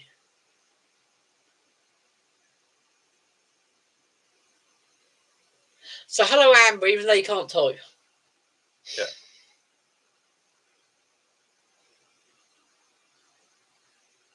Yeah, I bet that's not. Yeah. Yeah, I bet that's a bit rough.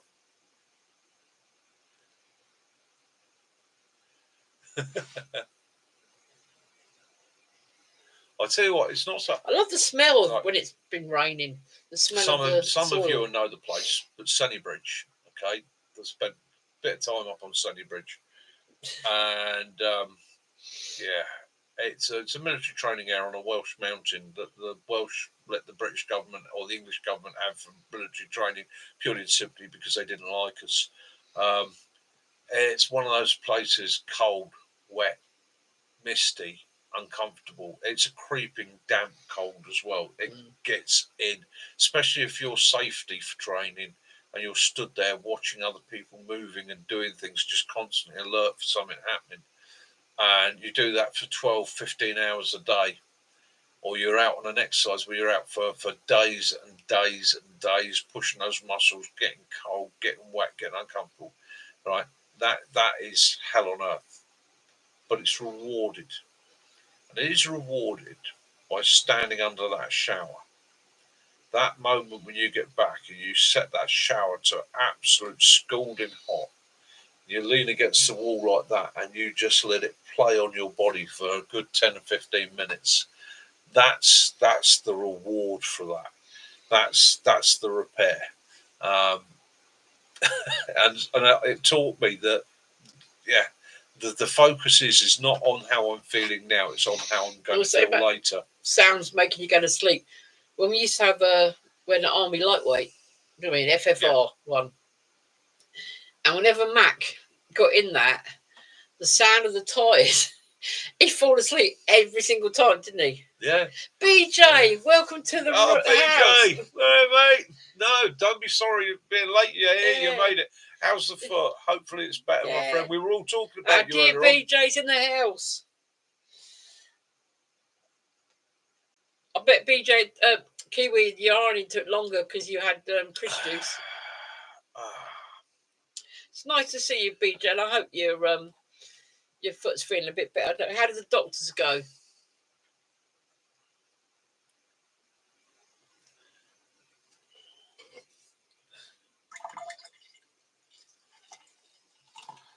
The worst comes to worst, I'll have to fly out there and do some medical skills on him.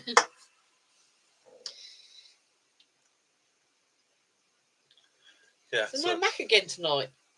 No, I hope he's all right. I'll have to get hold of him tomorrow. I spoke to him last week, didn't we? Yeah, his daughter's in Bude. That's one of our favourite places in Cornwall. Yeah. So we'll have to get hold of him. Everybody's giving a BJ. See, BJ, you're feeling the love tonight, mate. Yeah. BJ, and hi to BJ's kids. Yeah. Hi to the kiddos. Hope you're all doing fine. Hope you're having a great time. Thanks for looking after your dad for me. It's appreciated.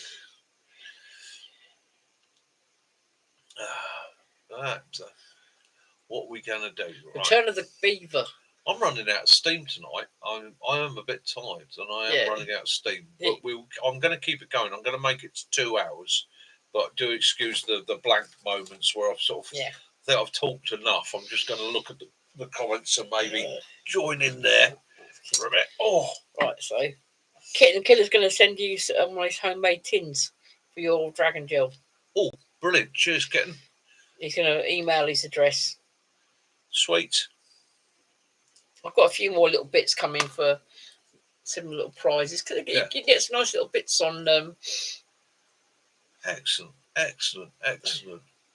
Well, other than that, I'm glad to see everybody on the whole is doing well. Having a good week. It is summer here in the UK, although you wouldn't be sure of it because it's sort of coming and going. I bought a second-hand cast iron bistro set, and I washed it down today. Get all the dirt off it so we can start spraying it. But the weather's not been sort of paint-friendly weather, has it really? Yeah, Lee. You probably understand where I'm coming from. With my problems, I hit blanks, so my brain can be full of ideas, energy, and movement and method, and then all of a sudden we'll hit a block where it just sort of goes, and then I need quite often it's just a couple of seconds, but I sort of have to stop, think about something else, or go through something like the comments. That's interesting. And it gives it a chance to build Pockets up. was just saying, if you know, got the Scout Kelly Kettle Kit, the British Army field pack holds all it with the pockets on the side of the brew kit. Yeah. You have to put it in upside down. Okay, done. That's an interesting bit of information. Yeah. Yeah, the old respiratory case. Is that one? We've got the new respirator case. Yeah, we got the new respirator. We sent one out to Derek, didn't we? Yeah. It's GSR respirator case. That's it, GSR respirator case. They're brilliant. Derek liked it because it's got like a double zipper on the front.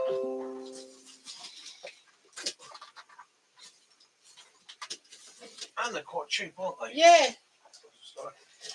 Yeah, Pockets, I don't know if you've seen them. These are the newer ones. These are the new GSR respirator case. Now, what you've got on each side, you've got Molly, and you've got 2 of these pouches that come with it.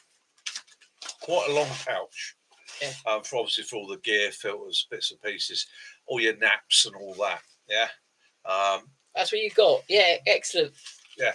They that's it. We sent John one as well. Yeah. I ripped these off, and I've now got one of these is my IFAC, and the other one I use as a possibles pouch and things like that. Or if I'm going somewhere specific, I might load it up with bits and pieces just to tuck away.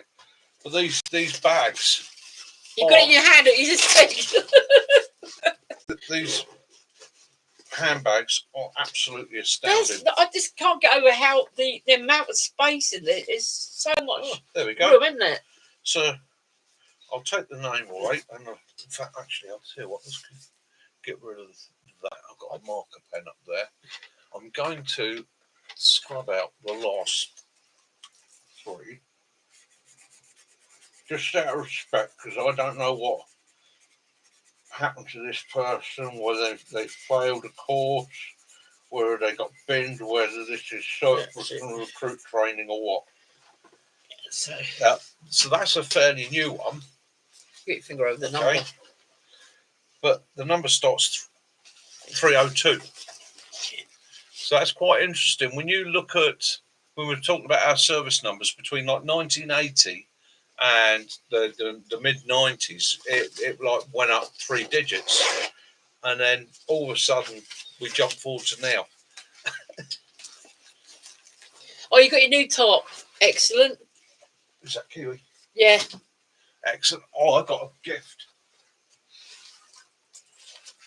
Ooh. I got gaiters. Oh. I got a set of gaiters, set of Gary Gore-Tex gaiters. Acquired those to try out. Ready for the winter, as possible. Ready for a visit to Dartmoor.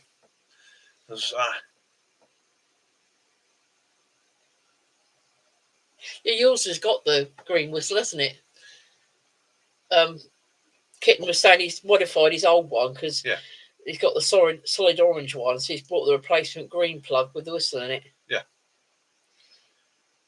Hardway Alaska, welcome. Oh yeah, Hardway. How's it going? I hope you're all great up there. Thank you very much. Thank you very much. Much appreciated. They are a very nice bag. Yeah. What's wrong?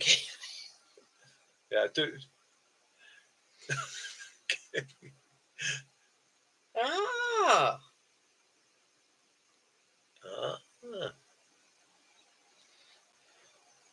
15mm copper point. The thing with the Kelly kettle, they're so versatile, aren't they? You don't need a lot to get them, and it's warm. I mean, you cold. You know, your gloves hands. Yeah. Warm your socks. Warm your gear.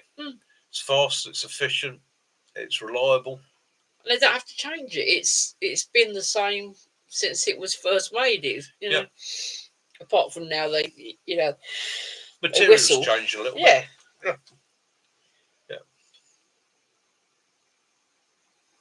Yes, you can kit and killer, and that is.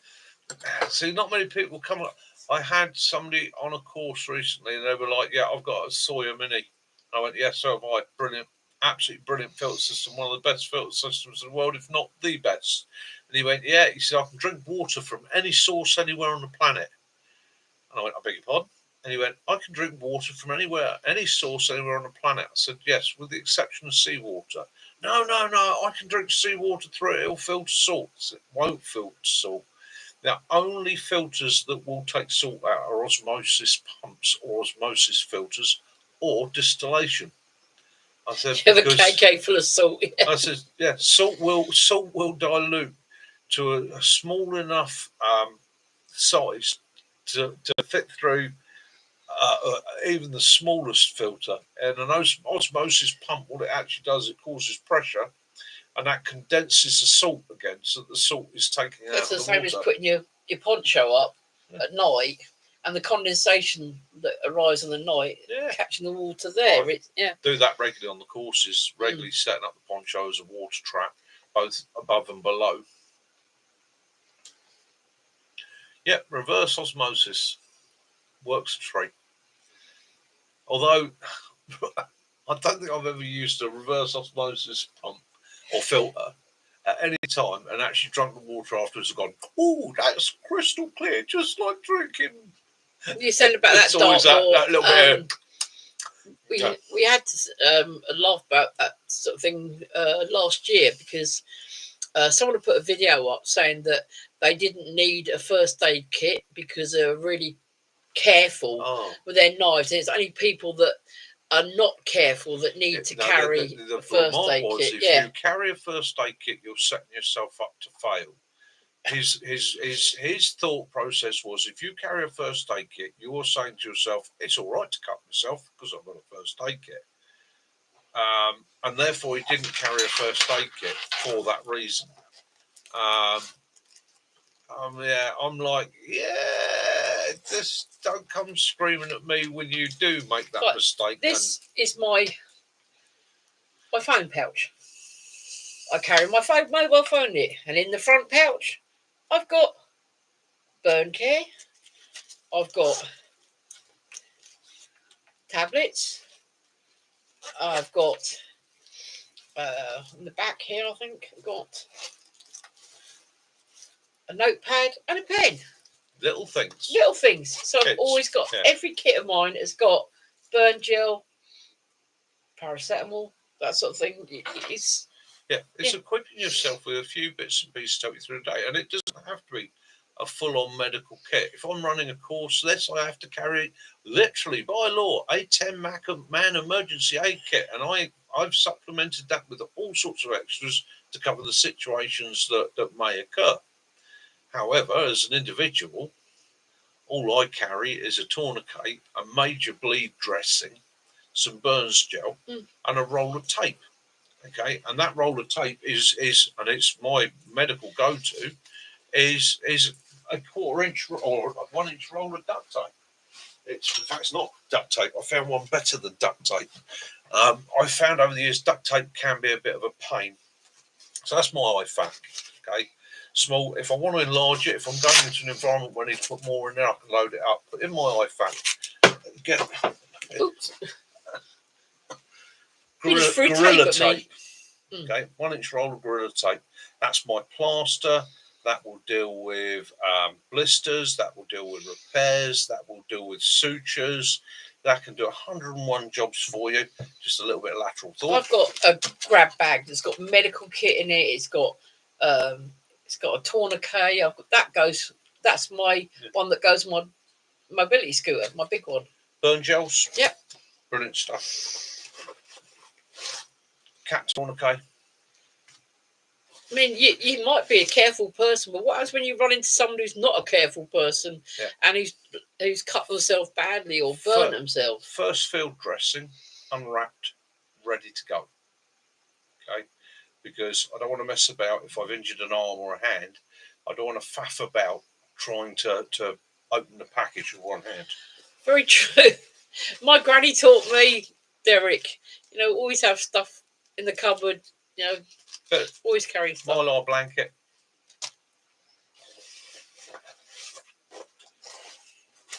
And one of my favourite bits of kit, and it is one of my favourite bits of kit, is the Lansky World Legal Knife. Now, I regularly on the courses get oohs and ahs with that because people say, oh, it looks really, really scary. Right? Not to be mistaken for a karambit, not a karambit. Okay? It's designed this way for a reason.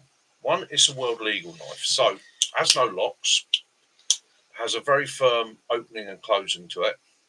The blade's actually shaped so that it can run under clothing without stabbing or injuring somebody. So if you need to remove clothing or belts, you can do. But it's also a positive edge blade, so when you're actually pulling up something, it doesn't slide off. Okay, it does have a penetrating point, but that penetrating point doesn't work if you try and stab. Exactly, Alaska. Exactly. So it's a really well thought out knife, works very, very well. And when closed, weighs next to nothing. 20 quid. It's a world legal knife. Absolutely well worth buying. That's made by Lansky. And then, of course, I'm left with the bag. Now, in the top of the bag, I have one further item, and that is my needle. Okay, it's a curved needle, threaded through the top of the bag. And people say, oh, so that's for putting stitches in? No. And this is where medics always go, that's for digging out thorns and splinters. Yep. Because it's all right saying to people, you've got to keep it sterile, you've got to keep it clean. I'm actually of the opposite thought. I am, and you have to sort of bear this out with me, I am here in the UK. I will be in hospital in no more than 24 hours if I need it. Okay? My priority is to stop any bleeding that is going to kill me. Hence, big dressing, tourniquet. Anything smaller than that can be dealt with a bit of tape. Okay? And as many of us have done, I have had a thorn penetrate my foot. And trying to walk a further 20 miles with that thorn in your foot, jabbing you every footstep is murder. Okay? So that's why I carry that in there. I've also had numerous times over the years, and one of the worst ones for it is fatwood, and that will sting you like you wouldn't believe. You get a flatwood splinter run up into your finger. God, that hurts. So again, I carry a pin, and I find a curve or a needle, and I find a curved needle is actually the better tool. Just like a sail one, isn't it? Sail needle. It's like that. That's the best tool for removing those very annoying items and sorting yourself out. Because again, I'm not too worried about infection. That can be dealt with later. My main priority is carrying on with the mission or getting home. Derek says he had a road flare cut in half to his eye fat for Rambo stitches. I'll pay to see that done. It makes me laugh. Some of my friends go to me, "Oh, I need this." You always carry that sort of stuff. You can't always rely on someone else to be carrying the stuff that you need. I've had that falling out with people over the years. Women, the handbags, I don't get it. I'm female, I don't get it. You go in the handbag, what they got? Perfume, lipstick, eyeshadow, tweezers for plucking their eyebrows. Where's your first aid stuff? Yeah. Where's your paracetamol? Where's your plasters? It's again, so that all goes into that. Goes in my trouser, small enough to go in my trouser pocket. Because again, as Mickey always says, don't put it in your pack, put it in your pocket. Keep it with you at all times. Because you'll drop your pack in the camp and you'll go for a walk and you'll go for a little wander, maybe collecting firewood with your axe in your hand. And that little slip, that accident, that moment, and it's guaranteed. Sod's law, Murphy's law, whatever you want to call it. Okay.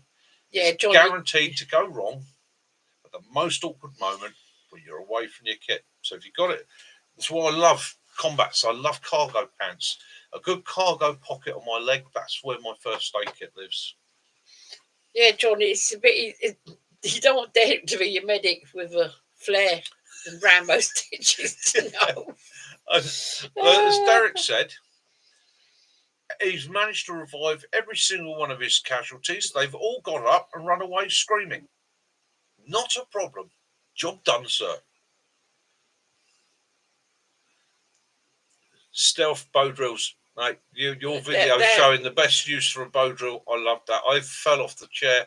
Poor dog ran away because it was literally. I was sitting there with a cup of tea. When you're sitting there, somebody goes. And when you went best use for a bow drill, I literally that dog took off. Oh, you're right. I said, yeah. Oh, brilliant.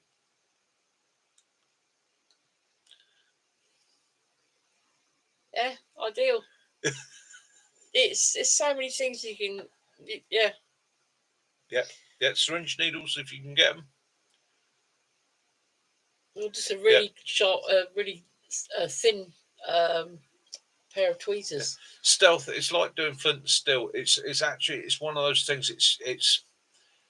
I think everybody's going to agree with it. It's a feel thing. It's one of those. You'll do it and you struggle with it. I did for ages. You struggle, and then you get it. And then you repeat it. You're like, that much pressure, that much speed. For me, the difficulty is I run out of steam. I've got COPD anyhow, and I've smoked way too much over the years. So I run out of steam. You can hear me puffing and blowing like a steam train. It's awful.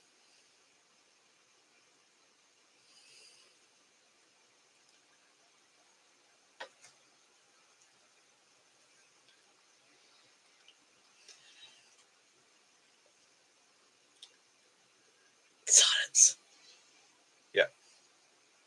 Cheers, Kit and Kill It. Exactly that. Stop the bleeding. Saves a life. Deal with everything else later.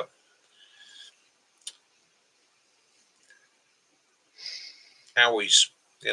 People say, what about the owies? That's what the tape's for. And let's face it, I don't carry plasters. And I don't recommend people carrying plasters because if you're out in a dirty, wet, greasy, oily, filthy environment, you put a plaster on. I've never yet come across a plaster that will stay on. It will get wet and it will peel off and it will fall off or it will roll up in your glove. You get a good bit of duct tape or a good bit of insulation tape or a good bit of Gorilla tape wrapped around that injury. That will seal that. That will stop that water. It will stop that leptospirosis. It will stop that dirt, that grime, that crap getting in there. It will seal it nicely. I didn't notice and it won't come off. It will protect it. Kitten says, in your Swiss Army knife, there's a tiny hole at the base of the corkscrew. You can put a needle in it. Yeah. Oh, I didn't know that. Yeah. I learned something.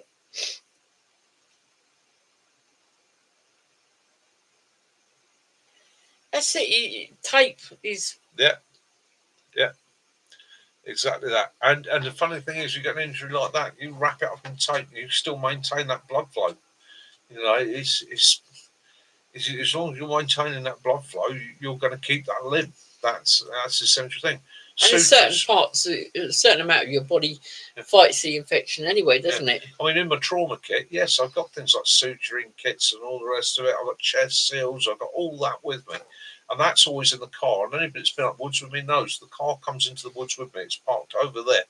I've got the stuff if it happens. You even got a dog first aid kit, haven't you? Yeah, I even carry a dog first aid kit. But in my IFAC, my stuff for me, it's as simple as that. All I want to do. I can't, if it's me, I can't do anything about resuscitating myself. I can't do anything about what's going on in here. All I can do is stabilise a broken bone, stop the bleeding, prevent myself from getting worse until I can get help. So that's why my IFAC is slimmed down that much. And people always say to me, "Oh yeah, with what you've got, how are you going to stabilise a bone?" I've got duct tape, right? I've got Gorilla Tape. I can splint my leg using some tape and some sticks far easier than I can trying to do it with a bandage. So at the end of the day, I've got the kit. Yeah, cayenne pepper. Yeah. See, that's not what I didn't really. Yeah. See, that's it. It's all those little bits of information that. Yeah, when you stream to the TV from your phone, you can't do the chat. It's going to move your mouse because it's right in your face. That's it. Yeah.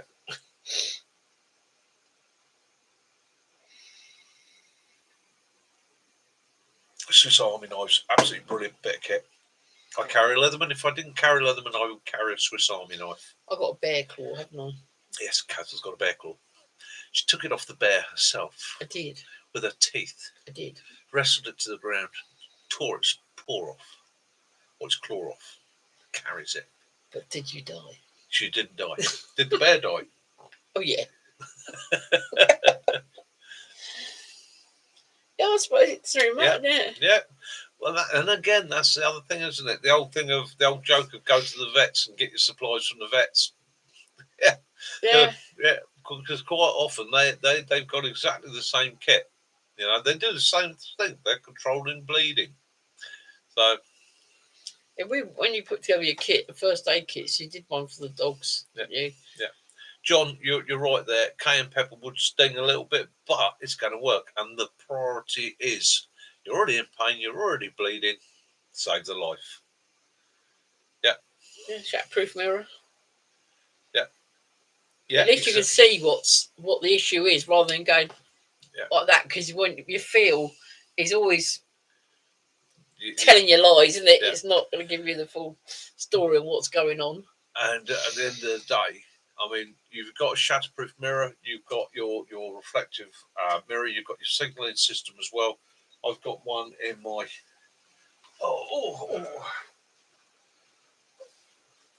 that's my survival tin. And in the top of that is my mirror. But that's got this little plastic film on which protects that. And inside that, all your bits. Is a survival kit. And that, when we go places like the Isle of Wight, I'm going any distance in the car, that gets thrown into the kit, carried with me.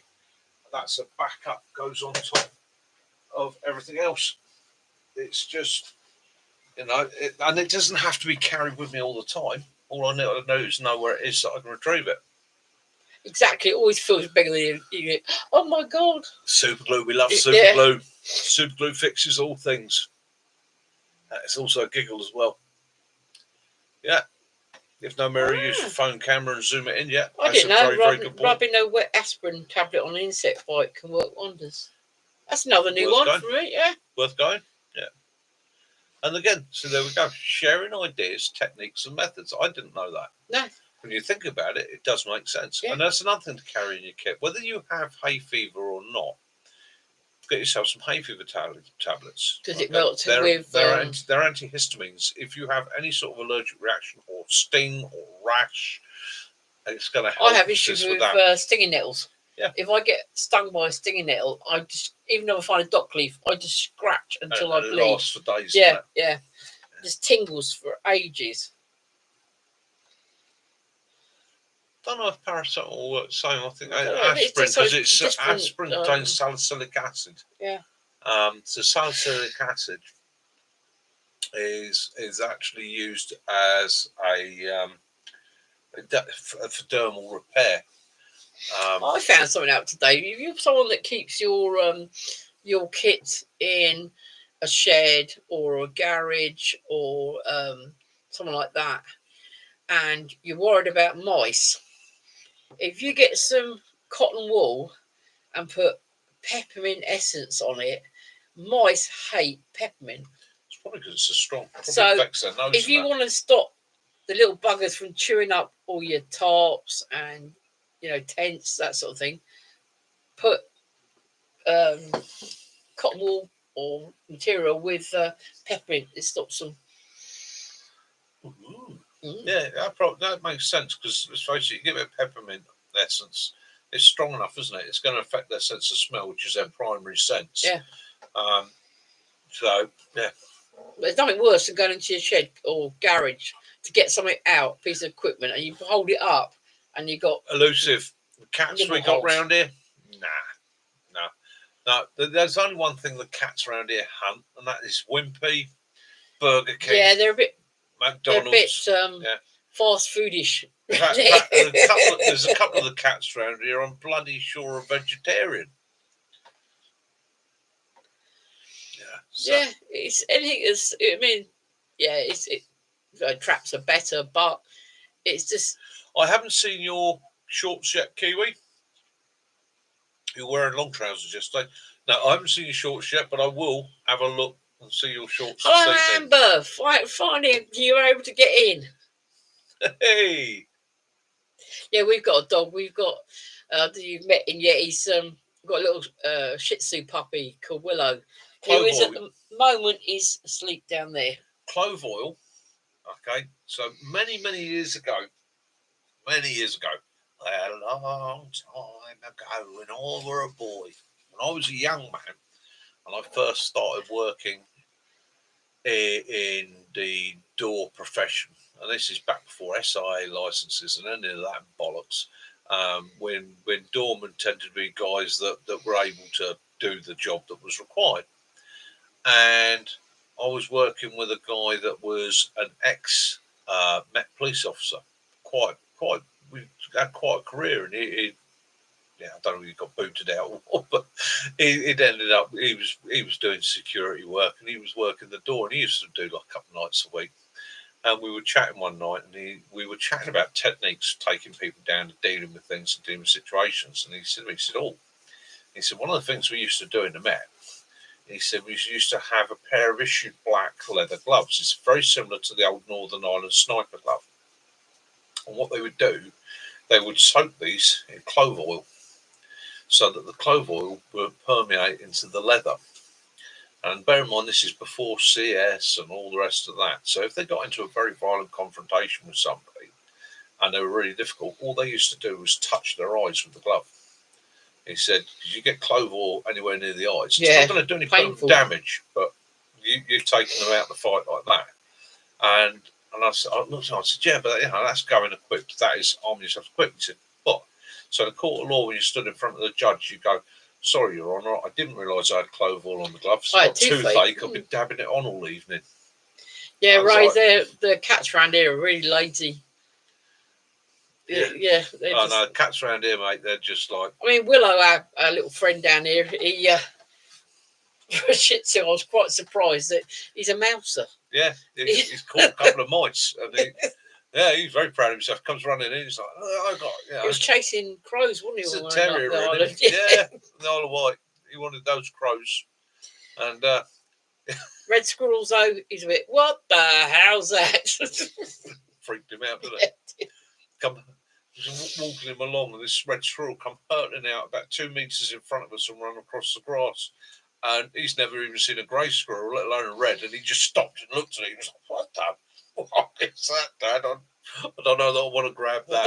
Our American friends know, but if you go to the Isle of Wight, they've only got red squirrels over there. There's no greys.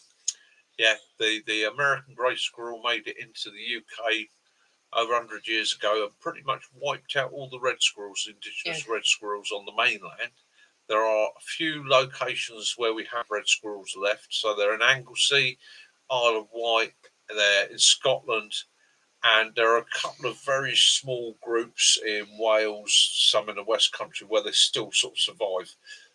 There is going to, or they are planning to have a campaign of culling the grey squirrels to try and reduce their numbers to protect the red squirrels and possibly bring them back. It's that Kiwi, a friend of ours used to get frogs in his garage, didn't he? Yeah. And he used to get the old washing up liquid bottles, the long ones, clean them all out and cut them down and put them with water in his shed. Little frog baths. Little frog baths everywhere. Yeah. Oh, I love newts. Yeah. Yeah, do like a newt. No, the problem is, it just don't keep them going for long. You know, one newt and you just want another one straight away. No, please do not eat newts. Right? They're fucking highly protected. Yeah. You will go to prison. Yeah. The conservation gods will come down upon you. Oh, grass snake in the garage. Nice. Was he eyeing up your car? Yeah, I do like a grass snake. Pretty things. Yeah, they will. Even if you do fill the pond up, they will come back to where they were born. Yeah, they will. Well, that's 2 hours and 5 minutes, my love. Yep. So, guys, 2 hours and 5 minutes has gone. And remember that if you wish to come to, or thinking about and wanting more information about the Return of the Beaver Camp, Hampshire Outdoors @mail.com. Send Kaz an email. Say hi to Kaz. Send her an email if you want to come along. Let us know. And basically the same format as last time. So bring your camping gear, bring your scarf. Got a fire pit there for cooking, or so you use whatever method you want to do. I can supply the water. It's a wild camp. We're in the woods, just chilling and having fun. So Amber says she loved your Atlantic Wall and bow drill update, and her dad's from the Isle of Wight. Excellent. Well, Derek's asked me to go and have a look around Bimbridge Fort next time I'm over there, so I'm going to do that. White body, long fluffy tail.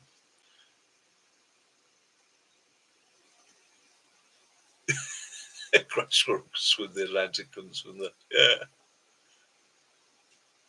Right, not sure what it was. South Alabama, I saw. Well, thank you all for joining us. We've had a white body, long fluffy tail, a bit larger than a squirrel. Any idea? Sounds to me like either a martin or a mink. Yeah, could be. Yeah, martin, mink, possibly polecat.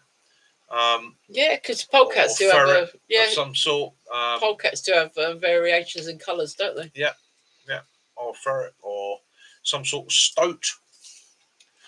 Be too big for a weasel. But definitely sounds like a member of the mustelid family. Mustelid family being your ferrets, minks, martins, and so on, right up to the badger. Badger is, in actual fact, a mustelid. It's also the last. Stealth might have some badgers. Last of the British bears. Well, thank you for joining us all this evening, everybody. Great to see you all. Nice to see you joined us tonight, BJ. Yeah, guys. Thank you for joining us. You joined us in the woods. I hope you got some clothes on, Stealth. I hope you're not butt naked there.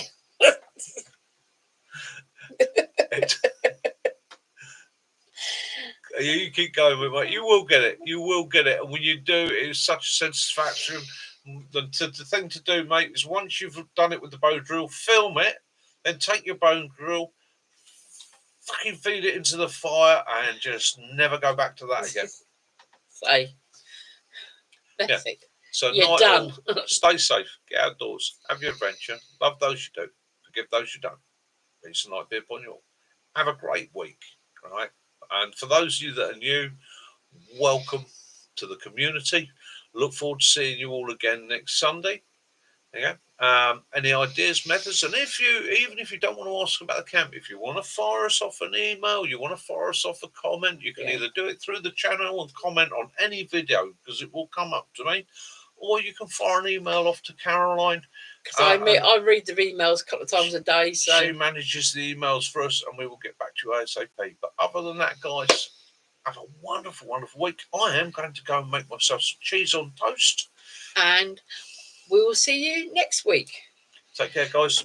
Good luck with your bow drill stealth. You will do it. Yeah, stealth. Feeling your pain, brother, but I know you can do it. Night, Sticks. Excellent. Sticks, catch you later, mate. Night, Kiwi, BJ, night, Kiwi. John, night, BJ, night, Pockets. TJ, night, Kiwi, night, Yarps, night, Kitten Killer, Shannon, sleep well, bless you. Killer. Derek, my brother from another mother, have an awesome day, my friend. And yeah, that's it. And Nick if you need Kaz, us, we're always here. Yeah, Nick and Kaz out. See you later, guys. Good night.